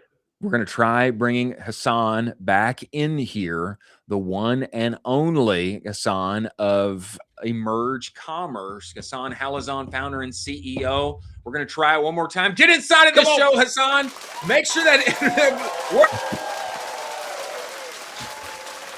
Are we on? Are we live? Is this it? Is it working? Is it working on your side? Can you hear me? Bit of a delay, but I don't know. Damn. Yeah, bit of a delay. A bit of a Damn. delay. It does happen. I wonder if we just try camera off. Can we just try camera off, Ghassan? Maybe that makes a difference. Let's try it. Maybe turning the camera off. Well, now, Ghassan, can you hear me? Are you with us? I can hear you loud and clear. I can hear you. Can you hear me? We can, brother. We appreciate you making the time to join us and fighting your way through the various interwebs to get here. Ghassan, I would love to kick this off. I'd love to kick this off just getting some of your background. Man, I know. I often believe this. The riches are in the niches, and man, you guys over at Emerge, you seem to have this very interesting focus inside of golf particularly, but I know you guys have a number of things in your portfolio, but I'd love to get some background on you and how you got here with Emerge today. Yeah, absolutely. Listen, I first of all, thank you. I'm a fan of the show, and I will say that it was more of a grind getting on here than it has been doing e-commerce for 15 years. Oh no! But jokes aside, sorry, it sounds like it's a problem on our end here today in the building. But anyhow, beside that, let's get down to business, gents. So for the past 15 years, all I've been doing is building, buying, selling, restructuring e-commerce brands for a living. Emerge in many ways is sort of a second coming of sorts for myself and the team. My background, as you pointed out earlier in the show today, was in the sort of the Groupon model. We own the largest and fastest growing sort of Groupon of Canada years back. But that was, as many people know, a fizzling model and a loss-making, high churn model. But it did open my eyes to the fact that most of e-commerce is scaled unprofitably for many years. At least that was the original version of e-commerce. Today's e-com rebels, if you will, are sort of more bootstrapped, more focused on, not only gross margin, but profit margins. And there's things like this that we're starting to talk about that we've never talked about before. Emerge actually gets commingled quite a bit with the Amazon rollup movement, although that's not fair. We were never sort of an Amazon FBA rollup a la Thrasio and co. But the underlying thesis was a bit similar in the sense that we wanted to buy businesses, much like any other consolidators in various other industries. We wanted to share resources and technology and back office and so forth. I think the big difference between us and why many other aggregators aren't around anymore is that we actually acquired real brands and communities, not just 3, 4, 5 person shops on Amazon that are beholden by the big giant and so forth. So I think Emerge was sort of much like others, we really built up some decent scale, $120 million worth of a bunch of different verticals. But eventually we had to go restructure and clean up post-COVID. That was a big hangover for many in the space. And we decided to double down where we thought we could win big. that being in grocery and golf. Those are our two big verticals. So we own the Butcher Box of Canada, which is called TruLocal, TRU local, straight from the farmers. Yeah. And then we own sort of a fast growing portfolio of golf brands, equipment, apparel, and experiences. So that's kind of where we are today. It's sort of a refreshed, more focused, more centralized model coming out of the hangovers of the COVID and sort of the aggregator world. Could you talk to me a little bit about you started on Wall Street during basically the 2008 crash. What did watching the collapse at 22 kind of teach you and help you with while you're trying to basically scale today? What did watching that type of collapse kind of teach you and help you avoid those pitfalls? It's very interesting. I used to work at Citibank or Citigroup in out of New York when all of that happened. I'll tell you a funny little story real quick. When I used to walk in there at 388 Greenwich out of Tribeca, there was a huge screen with the Citigroup stock price. And that stock price kept going down and down and down until one day they took it off the screen.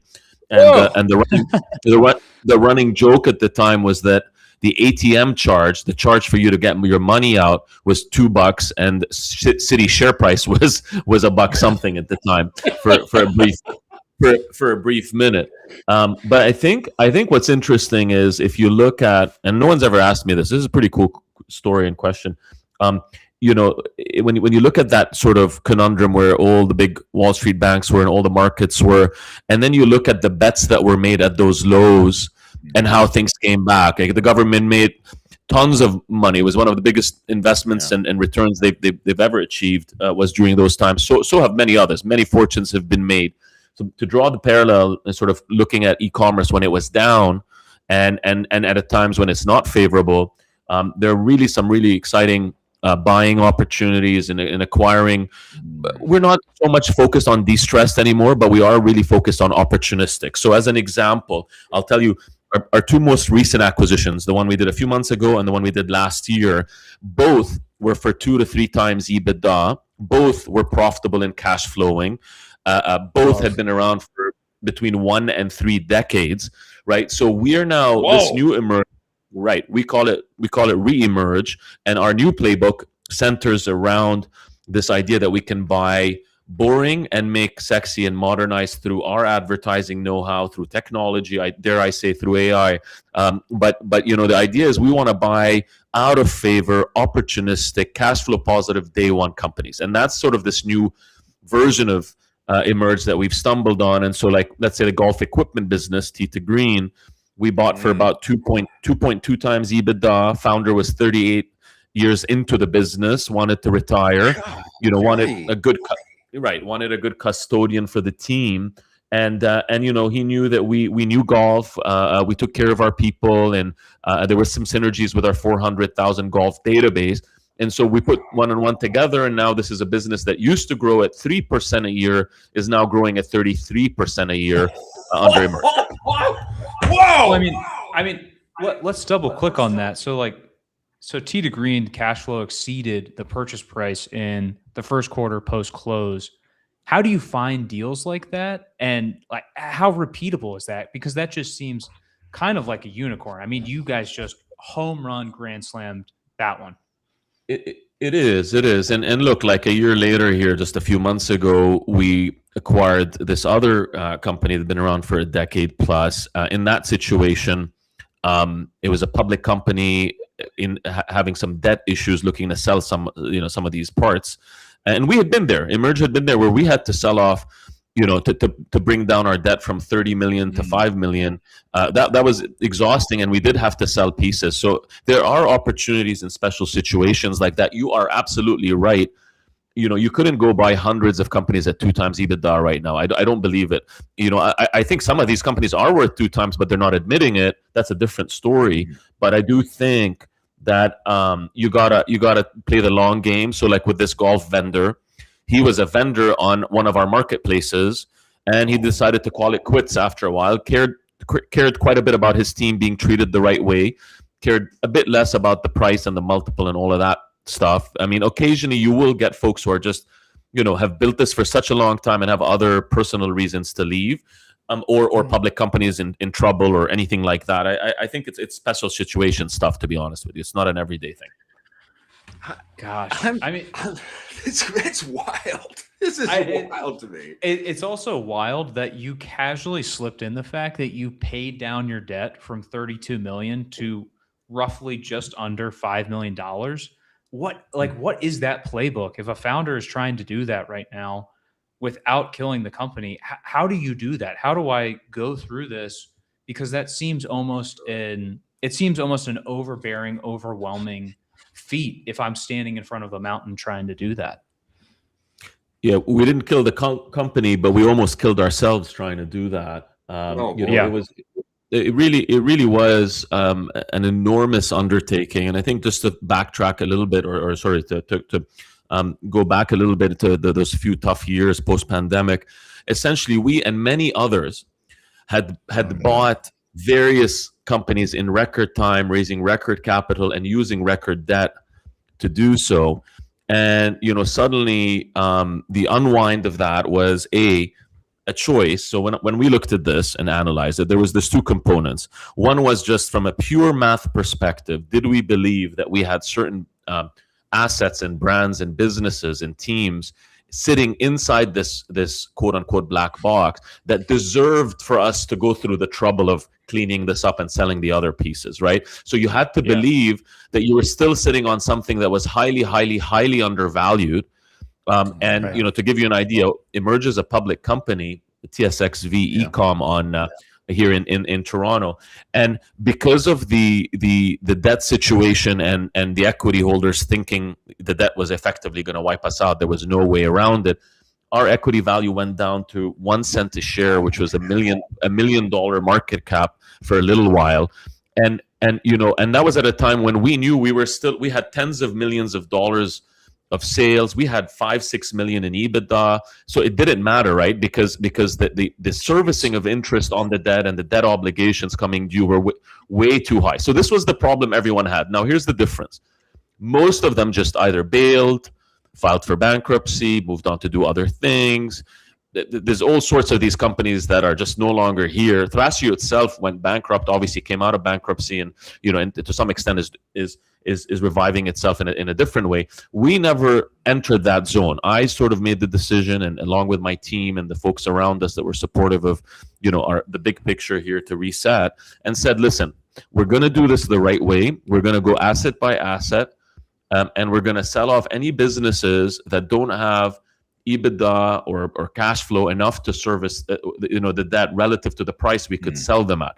So if someone was giving me someone was giving me 12-13 million bucks for a business that was 2-3 million EBITDA, I would have liked to hang on to it, but that $13 million is well in excess of what this is doing for me right now relative to the debt cost. You got to remember, interest rates climbed to a historic at a historic clip as well during that time. So we went through this exercise rigorously, selling off our pet division, selling off our outdoor gear division. We had a really cool business you might have heard of called BattleBox, which is a pretty well-known e-com name. So that used to be under our portfolio. We like those guys a lot. We have great respect for them. It just wasn't our core competency. We decided to double down where we had #1 market leadership positions here in Canada with a fast-growing presence in the US, and then to double down on starting to sell businesses that were declining and acquire businesses that we could grow.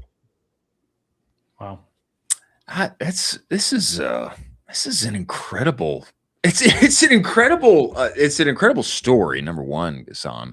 Number two, I'm still wowed that you are finding now these businesses that have been around for decades, and people are slugging it out to grow a few percentage points each year, and you're buying for 2x EBITDA, 3x EBITDA.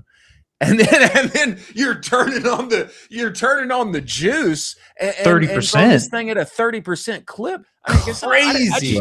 I didn't know that there were opportunities out there like this, and I'm sure there's not a ton, which is why you guys have found them and made it happen. But this is I'll tell you something else. I appreciate it. Listen, it's credit to the team. To be honest with you, we have an amazing execution team. I will say this too: like a lot of this is relationship building through the years. For example, Tita Green was a vendor of ours for years, so he had to trust us, trust the team. In a way, we were both pregnant. We didn't want to lose one of our biggest vendors. He didn't want to, risk selling to someone else and losing out on the team and all of that good stuff. So I think the people part really matters. But I will tell you, like this time around, we've been much quieter. We've been heads down. We're not talking. We're not running our mouths as much about these, miracle style deals that we're doing. But I will tell you this, because this is public. Emerge is now even though we were smaller than the peaks of the pandemic when we acquired all those companies, we are a profitable company. We are a cash flow positive company. We are a growing company. And we have market leadership positions in 2 categories. And we'd love to really go much, much deeper into both grocery and golf. Oh, man. That's incredible. That's exciting.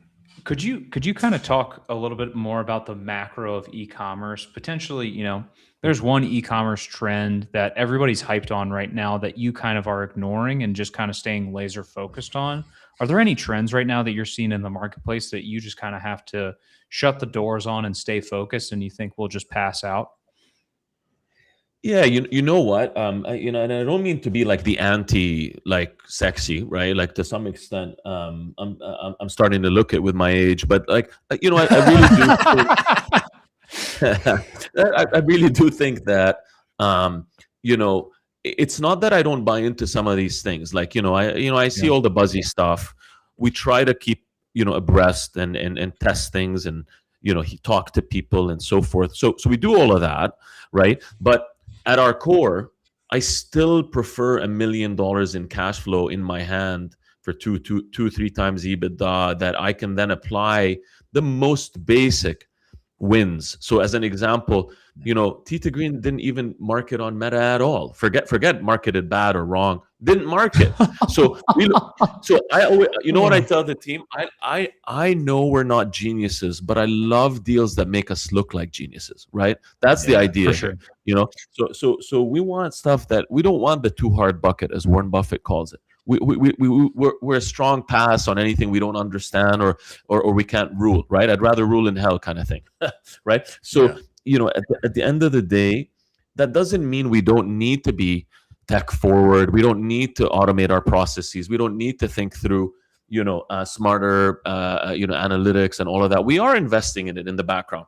It's just, I'm not going to act like I'm, sort of A grade with all of that. I think there's a great opportunity for the same reason that billions, if not trillions soon, pouring into SMBs and boring businesses and all of that. I don't mind even within our categories, by the way, meat and seafood subscription. Our prime audience is borderline boomers. Golf, also older, higher income. And what does that all mean? It means they're less likely to refund. They're less likely to price compare. They're less likely to complain. They're more loyal. They care about purpose. So things like buying local, supporting local farmers, even if the price of beef is through the roof, they're sticking by us. So we like this sort of older, out of favor, old school dynamic. And then when we're coming, people are talking about. Forget AI. People starting to talk about quantum. We're talking about adding meta to some of these things. Yeah. and going 20, 30, 40%, right? So why not, right? But I don't want to run my mouth as much this time. I'd rather everyone go after the sexy. I'll keep the boring, as much as possible for ourselves. That's incredible. Smart, man. I know that you have talked to, I'm sure you've seen so many deals. You've talked to so many founders, and Ghassan, as you meet people, you're evaluating businesses, etc. And maybe a founder wants to sell, or they want to sell down the line. And what advice would you give them? Are there some common, kind of missings that come up when you talk to people? You're looking at evaluating their businesses. Is there any advice that you would give to founder at different stages? Like, I'd like to sell in the future. I want to sell in the next 24 months, or etc. Anything that you would offer? Well, from a pure starting point perspective, I think just having your books in order, cutting out all the personal expenses stuff, like just really keeping track of things so that obviously you got to operate. Obviously you got to, you can't pump short term. A lot of times transactions take much longer. I see mistake where people are like expecting to sell in 6 months or 4 months, so they pump as much as they can, the promos and this and that, and then suddenly an acquisition takes another 6 or 12 months, and then it reveals itself, right? So I don't think the short game really works all that much. I think staying organized, under promising and over delivering. Like, remember, like, the things when you do start speaking to a buyer, or even like if it's a coffee for a first time, if that is the potential buyer that comes back in a year, they're going to remember what you told them you were expecting to do for the year. So there's really no point to oversell. Like, it's way better to undersell and be like, remember what I told you that first time, or that, last year when we sat down, I said I was going to do this. Well, I did that plus 10 or 20% on top. So I feel like the whole under promise, over deliver thing really helps build trust and sentiment. And I think getting the books in order, and I always tell people, like, you learn so much. We're a public company, so we almost take this for granted, but, like, we've been audited for years. It's the only way we do it. It's never fun. It's a lot of time wasted. I wouldn't advise an audit every year and all of that, but, like, get your books reviewed, get your stuff in order, make sure your tracking is set up the right way. Make sure there's some basic governance and notes and things like that, because the bigger strategics will care about this sort of thing. You don't want your deal to break over the stuff that, quote unquote, doesn't matter, right? Like, this stuff doesn't matter until it matters, right? So that's one piece of advice that I would say. And I do think too that building to outlast stuff, like, habits that allow you at the end of the day to be cash flow positive in this environment are hugely attractive, right? Like, I think the empty calorie growth days are generally over. They may come back for some moment in time, but I really think building to last and showing. I love, what I always like to ask, I'm like, I want to know what dividends these guys are paying themselves, especially when it's small D2C types. Like, that to me is the ultimate. Like, how much money can you actually pull out of this thing? Like, that's what I want to know. I don't care about EBITDA or this or that. Like, what are you actually able to do to take out? Like, I want to know the real cash flow in the business. And I think in general, D2C is heading towards, and is already at a point where we're talking about profit margins and cash flow. I love that. Yeah. I mean, Chris knows that I love a good financial audit and making sure the books are in order. And so you really tickle my fancy with that one. I can promise you that. I mean, it is. Yeah, I think that we need to make our way to Canada, and we need to come. We need to do one of these shows IRL in person up in Canada. I think 100%. I think we would love. That's the move. Love to host you. Yeah. All right. If we make our way up there, we gotta come to the office and make this happen IRL. There's so much interesting perspective you have, having gone through the post-COVID era, and now what's happening in e-commerce, and then finding these incredible businesses that are now part of Emerge. To me, it's fascinating. Yeah. Listen, I invite you anytime here. We have hundreds. Pick one of our hundreds of golf courses. We can bring the barbecue. We can grill some meat, and we can let's go. We can do it all at once. But I'm a fan of what you guys have done for the space, and you're building a name for yourselves, and I'm excited to see where you take it. But I love the energy and the authenticity, and just the variety of ideas and people you have on. So keep it rolling. You have a fan in us over here. Oh, we appreciate that. We appreciate it, Ghassan. We will do that. Man, tell everybody where to find you, where to follow you online. Man, is there anywhere you're dropping knowledge on LinkedIn, etc., that people should be following you, brother? Yeah, you know what? Like, somehow LinkedIn became my thing. I know it's cringe, but it works. It works. I can't tell you how many investors we've gained out of LinkedIn, and when it came, so. I am on there. I keep it real. No AI, no nothing. Ghassan Halazon on LinkedIn. On X, I'm at Insta, GINSTAJEE. Awesome. Amazing. Awesome. We appreciate you making the time to join us, brother, and we look forward to having you back. Look forward to seeing you IRL in Canada. Thank you, man. Absolutely. Thank you so much. What a good conversation, man. That was incredible. Yeah. How would you like to grab up a company and then just plop Meta in there to just make it rip? I mean, a lot of the times I love that, investors aren't trying to be, he says this, he's not trying to be the smartest guy in the room. He's just trying to make, the simple decisions that kind of just everybody else doesn't really see. And then, those have really outside returns. Man, that was such an incredible story about T-Green. T-Green is what it was called, correct? T2 Green. T2 Green. That was T2 Green. That was such a good, wow. He mentioned their last 2 acquisitions, like 2, 3x EBITDA, and been around for decades. And now it's just kaboom. Let's add Meta. Yeah, let's do that. Let's buy this business that has been around for decades and let's turn on Meta. Yes. Yeah. Oh man, that's so juicy. Yes. Wow. The riches are in the niches, ladies and gentlemen. Man, the one and only Ghassan Halazon.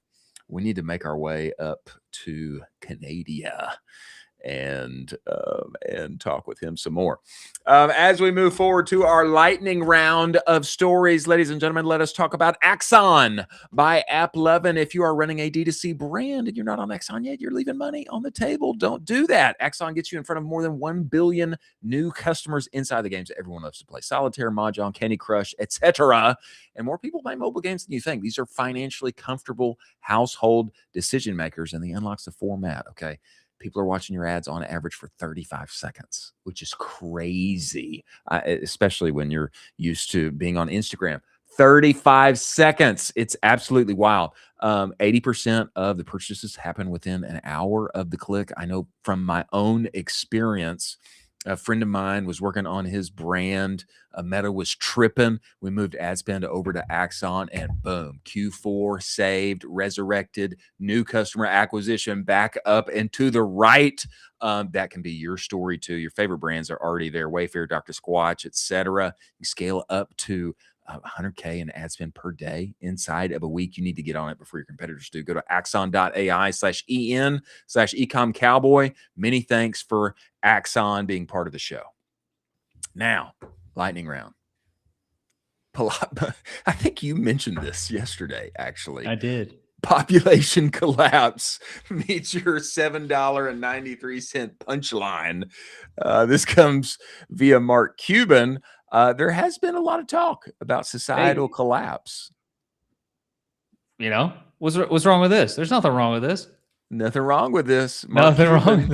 Mark Cuban took the opportunity for this lengthy, eloquent post that's very serious, talking about 66 countries being below replacement rates and their fertilities and their fertility nationwide. Eric Levitz said a collapse in the global population looks increasingly inevitable. Fertility rates have fallen below replacement rates more than 66% of nations. Mark Cuban says cost plus drugs has generic Cialis for all of $7.93 for 90 tablets. Just saying. Well, the just saying is good. The just saying is good. What's unbelievable, and Chris, you probably know more about this than me, just being closer to it, but there was a time where NFL players were taking Cialis before games because it helped with blood flow, because it doesn't just help with that. It helps with blood flow to your whole body, so it's a performance enhancer. Okay. And so there have been multiple NFL athletes that have come forward and be like, yeah, we used to take Cialis before the games to help our performance because it would help oxygenate our blood better. And so, it's not just what you all think it's for. There's other benefits. That was new for me. I was never at the bleeding edge of what things to take for an increased 0.2% of increased performance, but very interesting. Yeah. And who knows? Maybe cost plus drugs will be part of non-societal collapse, bringing things back up to the right. You know what Cialis was originally supposed to be for? No. Blood pressure medication. Also helps your blood pressure too. It does. Seems like It does. these drugs that are coming out, GLPs, everything else, multiple benefits. A GLP with Cialis, you just pair them together. You're just what a day. What a clear my What a calendar. day. If you don't know what Cialis is for, you should Google it. The Anthropic jacket that went viral that we discussed months ago. It is real. And it actually exists. Jack, can you bring this up for us? The Anthropic jacket V1 has landed. This who is the tweeter here? PLMSDA. This is who I remember it coming from. Good morning, Anthropic. V1 has landed, and you see the back here. This is kind of like it's like a cool Jensen-esque 2026 Gen Z leather jacket is kind of what I feel here. I could also see motorcycle riders wearing this if it were 1998. Your thoughts on the Anthropic V1? Yeah, the original one we covered was supposed to be a collaboration with Nike. Obviously, this is not said collaboration with Nike, but they should jump on this if they were smart. Nike should jump on this and actually do a collaboration with Anthropic with this same jacket and bring it to life. This is this zeitgeist moment that we talk about in the show where it's in the know, it's in everything. Everybody in the world is reporting on all the Anthropic stuff right now. Imagine, I'm going to give you a visual for a sec. Please. Jensen, Dario, they're doing some type of partnership. They're announcing it. Jensen's got the jacket on. Dario's got the jacket on. Oh my gosh, this is craziness. And then the Pope shows up in his vintage lows. Something like that. Could be fire. Could be fire. Could be monumental. It would be interesting. It would be interesting. And as the one and only Oren John says, interesting is good. Next story here in the lightning round. Lavazza is bringing its espresso tablets to the U.S. Single serve tablets, no plastic involved whatsoever. So this is like Keurig-ish, Nespresso-ish, but there's zero plastic. Look at that. 100% coffee. It's like a coffee puck. And I, having been in the coffee industry, having been a coffee roaster, this is one of the things that you don't want. It ruins your cup is when you put hot water through a plastic pod. And then what am I drinking? I'm drinking plastic. I'm drinking hot plastic in my coffee. It actually ruins the flavor, even though the Keurig, the Nespresso, the whatever, it's all convenient. We know, we get it. But this I really like because they've removed the plastic altogether. I'll read a little bit. Lavazza is bringing its espresso tablets to the U.S., aiming to loosen Keurig's grip on the single-serve coffee category. Pumped about this. Italian coffee giant unveiled Tabli, called Tabli, very interesting, last year, and launched the new brewing system first in Italy. The tablets made of compressed ground coffee without a coating, binder, or gelatin, very interesting, can only be used with a Tabli coffee machine by Lavazza. I think that's interesting. Probably better for them if you have to buy a $300 or $400 or however much it costs machine along with it. I also think it would just be cool if they made them to work in everybody's Keurigs. But anyway, each tablet is marked with words 100% coffee. I think very smart. At launch, the tabs will come in 5 varieties: espresso, double espresso, decaf espresso, super crema, and lungo, or a long shot espresso brewed with more water. CEO says the result that we've been able to achieve was through a very complicated industrial process in order to be able to have the coffee tablet very compact, to be able to deliver it without destroying it, and to have it be able to work in a coffee machine. I don't know what kind of magic they have going here, but no binder, no gelatin, no nothing. Apparently it's just 100% coffee. It's a puck.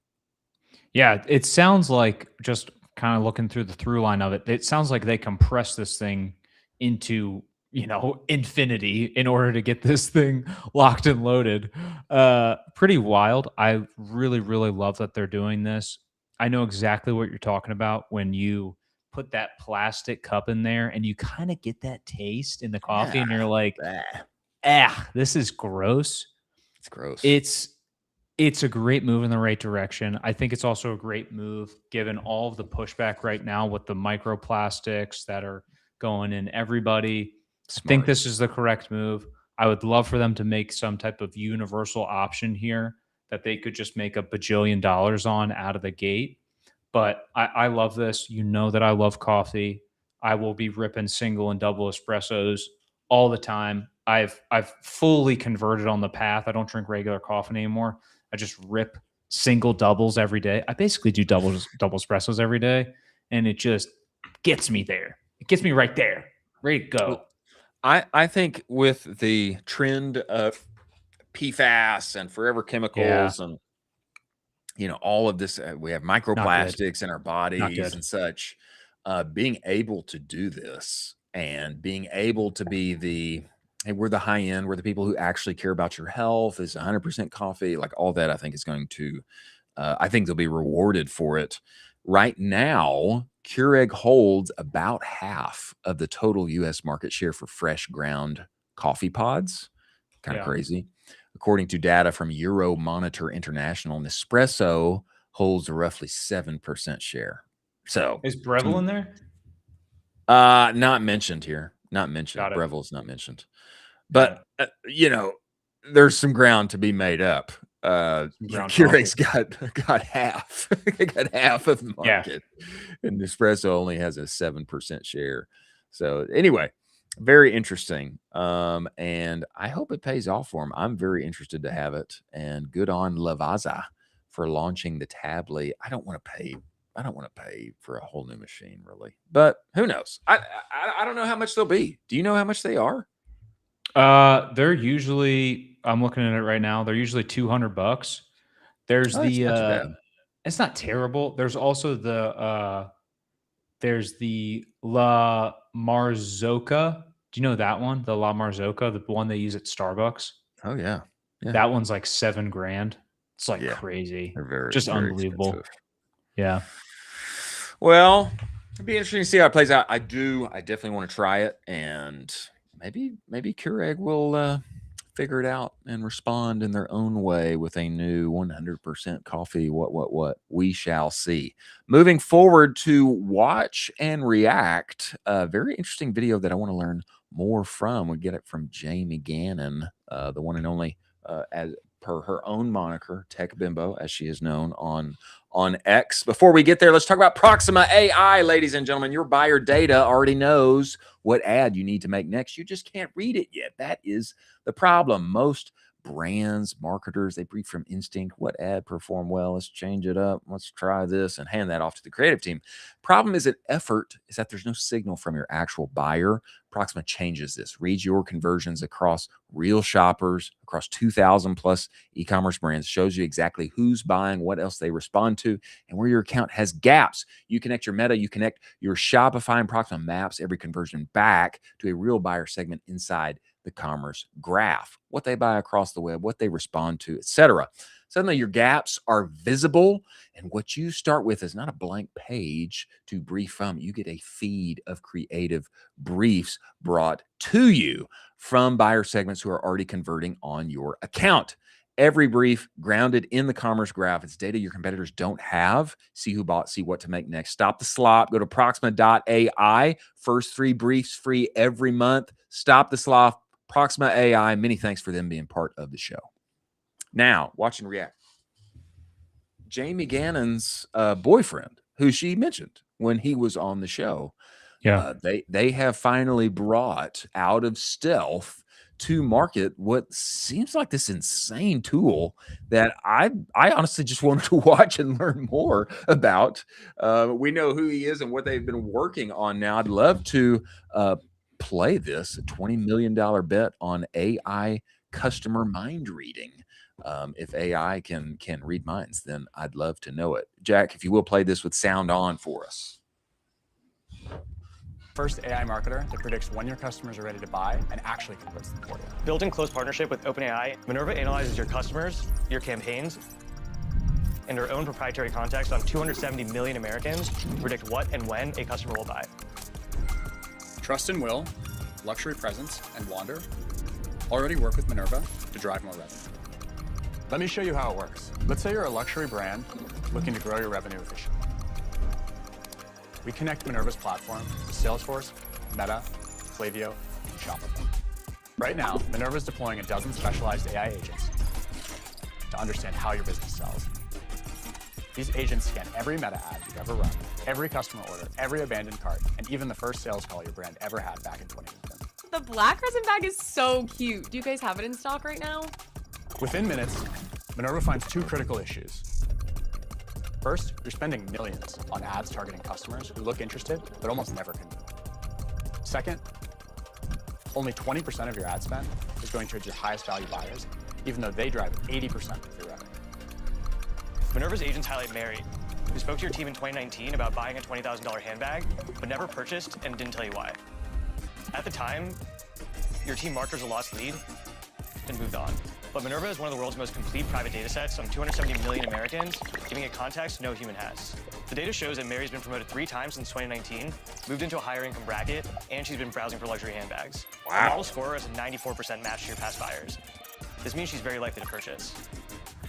Minerva segments her into a high priority audience and creates a personalized campaign. Minerva doesn't stop with Mary. While you sleep, Minerva scans everyone in America, finds 7,500 buyers matching her exact profile, creates personalized campaigns, and prepares them for activation across Meta, Oh my Klaviyo, God. Salesforce, Okay, this or is Rollup. impressive. On your next login, you have new campaigns you can edit or approve, activate, and scale immediately. Before Minerva, brands marketed to customers blind. Today, Minerva allows brands to market to customers with the right message at the exact right time when they are ready to purchase. To celebrate the launch, we're giving 1,000 credits to anyone who signs up through this video. Comment your niche below, and we'll send you the link. Wow. Pretty impressive. We raised $20 million to build. I mean, it's unbelievable. It seems like they're kind of combining, I would say, like Apollo level data. Do you know Apollo.io? Apollo level data into, all of Facebook, and then maybe some, in Signal data as well. So they're just trying to, get this massive amalgamation of data and then funneling it back into customer profile matching. Pretty unbelievable. I was trying to think about how they could potentially pull off the job data, and I think Apollo or maybe a Zoom info data set dumped into that could potentially be the signaling. Super, super interesting, because it really is bringing together both worlds of consumer with, classic B2B guys are using B2B. Apollo. Yeah, it's very, very interesting. I'd be very curious to see how this plays out in the next couple weeks with some people that try it out. I mean, this is incredible. If this works, this is going to be a game changer for the industry. I at first, listen, when the video played and, it said something about like AI CMO or whatever. At least what hit in my head was like AI CMO something. Okay, that's what I heard in my head, even if they didn't say that in the video. I felt like we were going to go down this is like replace your marketer again. Can't be doing that. But it didn't go that route. Smart, I think. Great messaging to not go that route. Interesting that they have this kind of open AI collaboration. Instant credibility. Instant credibility. I had never heard of Minerva before, but I've definitely heard of OpenAI. And the fact that, yes, this was built in collaboration with OpenAI. Okay. Yeah. I'm perked up. I'm listening. And then the piece on like, hey, we're going to take all these agents, research everything about your brand, look for some holes, even go back and listen to the calls from 7 years ago. And then, hey, where do we have missed opportunities? Like who didn't buy that should have, that matches who's buying now, and what's going on with them, and the multiple job promotions. Like that's like kind of crazy when you start involving that piece to this whole deal. And then you didn't just notify me, but while I was sleeping, you built campaigns. You built specific campaigns for those said people to get back in touch with them, tickle the ears, reignite the conversation like that. I find that juicy. Yeah. I also love the naming for this company, Minerva, because Minerva is the goddess of wisdom, the goddess of crafts and the goddess of strategic warfare. And so you have the wisdom in the data, you have the crafts in the actual Shopify brands themselves, and you have strategic warfare because it's a battle out there. It's a battle for your company to make sure that it's profitable. I love this naming convention. It's a good name. It's a good name. Strong. Strategic warfare. Yeah. That's juicy. Yeah. Well, hey, I'm interested.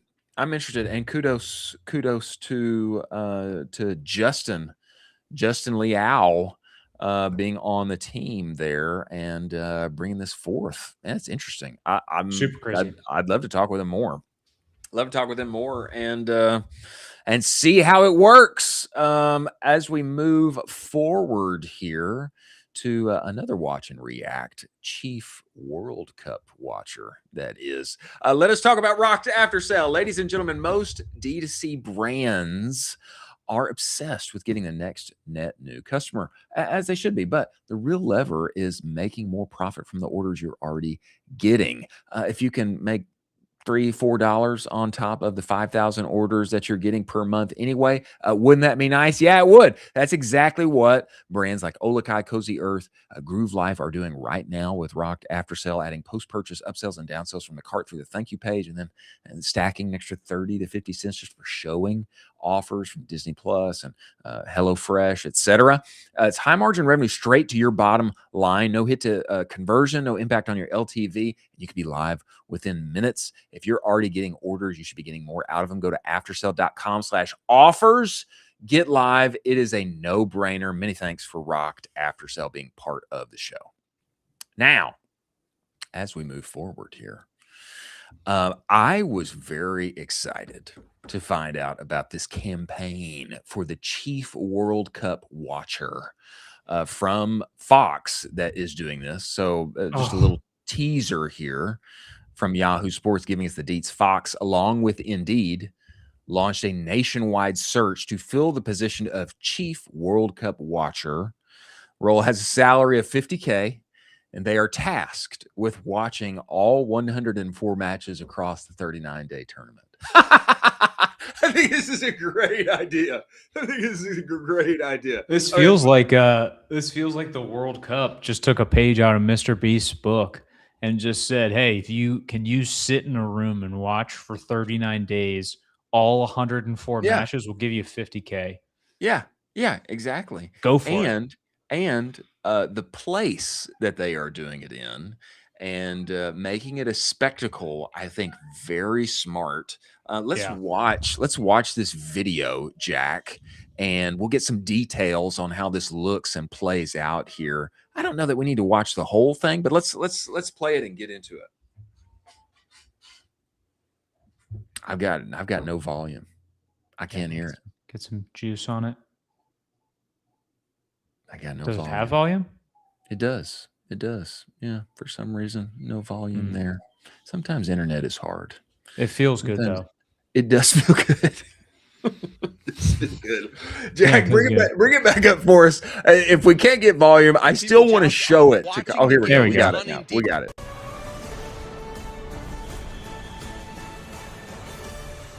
I cannot believe I'm saying this, but the FIFA World Cup is now 2 days away. I'm talking about, get this, 41 primetime matches, 350 hours worth of soccer.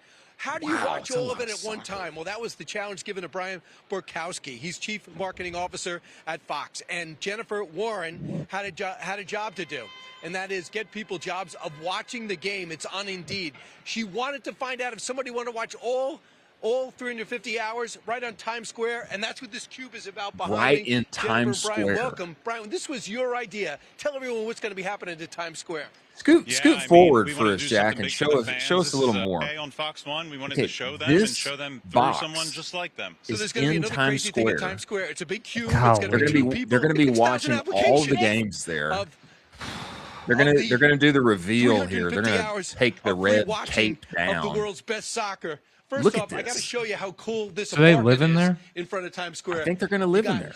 the FIFA World Cup. It looks like Lego. I believe They're at least going to be watching Then you all got the games in actual there. ball itself. You got some figurines. It feels like somebody's living room.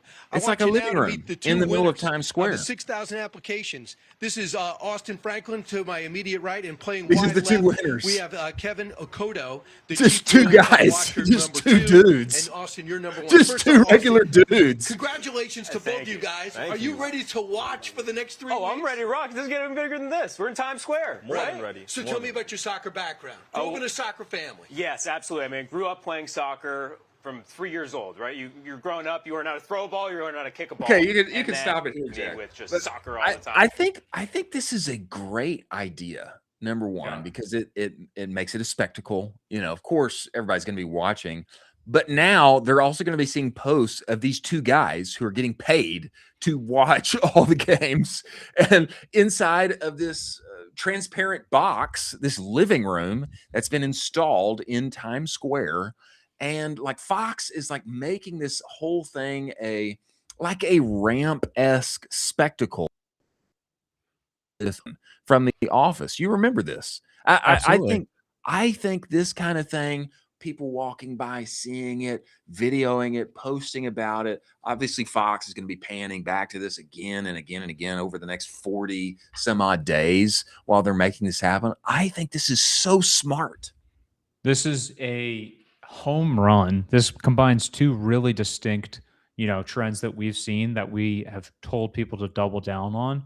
One is in-person activation.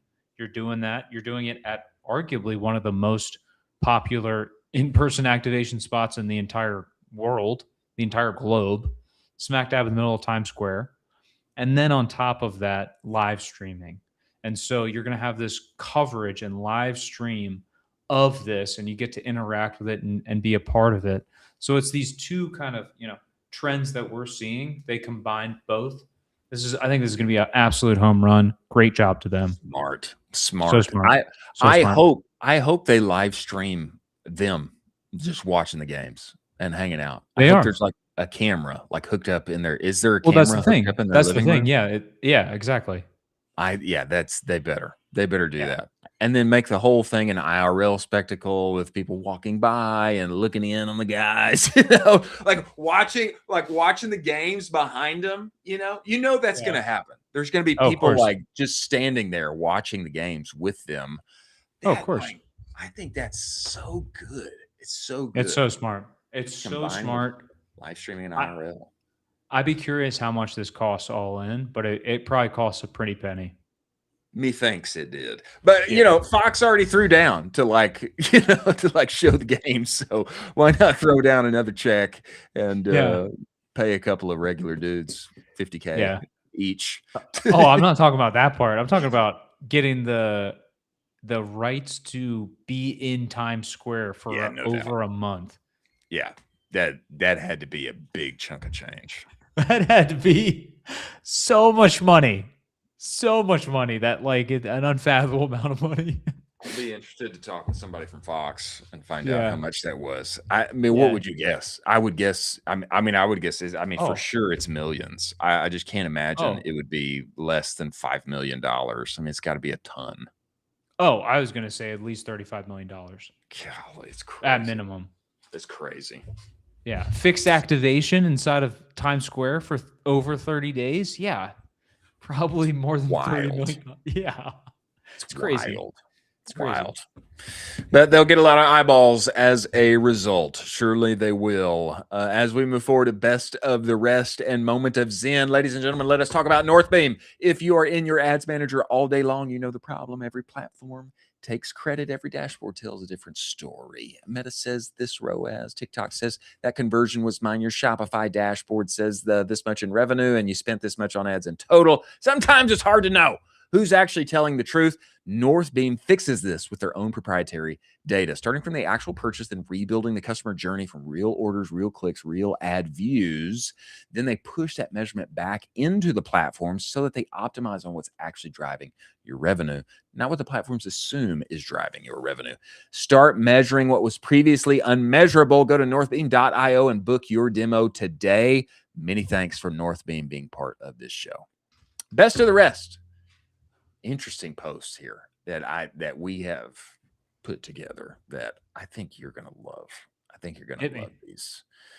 First one is speaking of activations. This is an activation from Buzzballs. If you don't know Buzzballs, you know, you probably will. This is an activation for the World Cup. They have built this store, some serious retailer activation execution from Buzzballs in Mexico. They've got the goal, you know, at the top. They got this whole store here just buzzballed out in Mexico for the World Cup. I think incredibly well done. Oh my gosh. Have you ever had a Buzzball? Never. I hope I never have one either. You really don't. I mean, you get 2 of them, you forget your day. It's over. It's game over. You wake up the next day and you're like, a couple Buzzballs did me in. I mean, this is incredible. I love the fact that they're doing this. I like that it's whimsical, fun, it's timely. We really need. We hopefully will see a lot of really good activations from brands given the World Cup, and it is really strike while the iron is hot and see if we can get some great moments. And the iron is hot. It is. What does Buzzballs hope that you remember from your World Cup experience that you know, your team won and that you threw down a Buzzball along the way?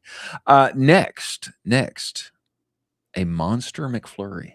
A Monster McFlurry. A flavor of your choice. You like white Monster? You like a green Monster? A flavor of your choice. You like this potential collab? We have done our research. This is not an official collab, but a potential collab that the internet is putting forth. You like this, Colin Doherty? I absolutely hate this, but I do love McFlurries, and I think they're absolutely delicious. Keep the Monster out of it. I don't want to get super caffeinated and pumped up while I'm having a McFlurry. A McFlurry is a wind down fun treat. It's not let me start my day after I just downed this McFlurry. You know, maybe it's just maybe I'm just captive to the moment right now. I don't want any. I've had so many energy drinks. Like I just give me the ice cream. Give me the tub of ice cream. You know, I don't need 200 mg of caffeine with my McFlurry, but I do think it's interesting, and it would be cool if it actually happened. Jay Stiffer says a strawberry Monster McFlurry would cure me. By the way, next, well, you know, I think we'll skip. We've got another World Cup article here. This is really just what brands are paying to advertise around it. We can skip this one and bring it back. I want to continue on this line of interesting products. Did you know that Reese's C4 whey protein exists? Gas. Did you know that this exists? No, but this is absolute gas, and I'm sure it's absolutely delicious. This is an incredible collaboration. It's probably not great for you. Oh, you don't think so? No, probably not. It's probably not actually that good for you. You get protein in and you get zero sugar and, you know, whatever. It's probably not that great for you, but it's going to be absolutely delicious. It's going to be so good. And should you make this your staple for your Ninja Creamy? Probably. You probably should. I think so. Yeah, I think so. I did delicious. not. Apparently, this has been around a while. I was not aware. Drew Fallon discovered it for us freshly here. And $82 for a giant jar. I mean, it's whey protein. It's going to taste like Reese's. I'm in. You know, this sounds like the best breakfast that one could have, and an even better Ninja Creamy. Golly, this sounds so good. I just can't imagine this not being absolutely delicious. And because it says protein on it, in my mind, it's healthy. You know, you just got to write protein on the label, and that's how it works. Moment of Zen. As we close out this show, there was a gorilla that got kicked out by its partner in a Japanese zoo. Famous male gorilla, Kikomo. What's the gorilla's name? Kikomiya? Kikomo? I can't read that. But it was filmed in deep thought after the Kiyomasa. Okay, Kiyomasa. Kiyomasa got kicked out. He was in a feud with his female gorilla significant other, got kicked out. And then this is him deep in thought afterward. Go ahead and play this for us, Jack. As we play this, deep in thought, Kiyomasa. Just some wise words from you, Colin, for our astute listeners attempting to scale their consumer businesses and their various brands up and to the right forever and ever. Final words from you. Honestly, this gorilla looks like he's having a good time. I think more people should have some silent reflection and just, more stoic like reflection like a gorilla. So learn from the gorilla today. Find some time alone, potentially outside, and just reflect and have a think. Have a ponder like this guy. Touch a little grass. Yeah. Have a ponder. Have a think. And Have a think. A little reflection. A little reflection can do us all some good. Many thanks to Ghassan Halazon, founder and CEO of Emerge Commerce, for joining us, fighting through connection problems to join us. Many thanks to Matthew Kobach of Northbeam for joining us and giving us excellent data, incredible data, and perspective on what's happening industry-wide on the interwebs. Many thanks to Northbeam Intelligence, Seguno, Postscript, Rocked, After Sale, Axon by AppLovin, Proxima, Universal Ads, and Rich Panel for making this show possible. Thank you for joining us. We will see you tomorrow. We'll be here every day, and we're going to have a jam-packed one. We'll see you on the other side.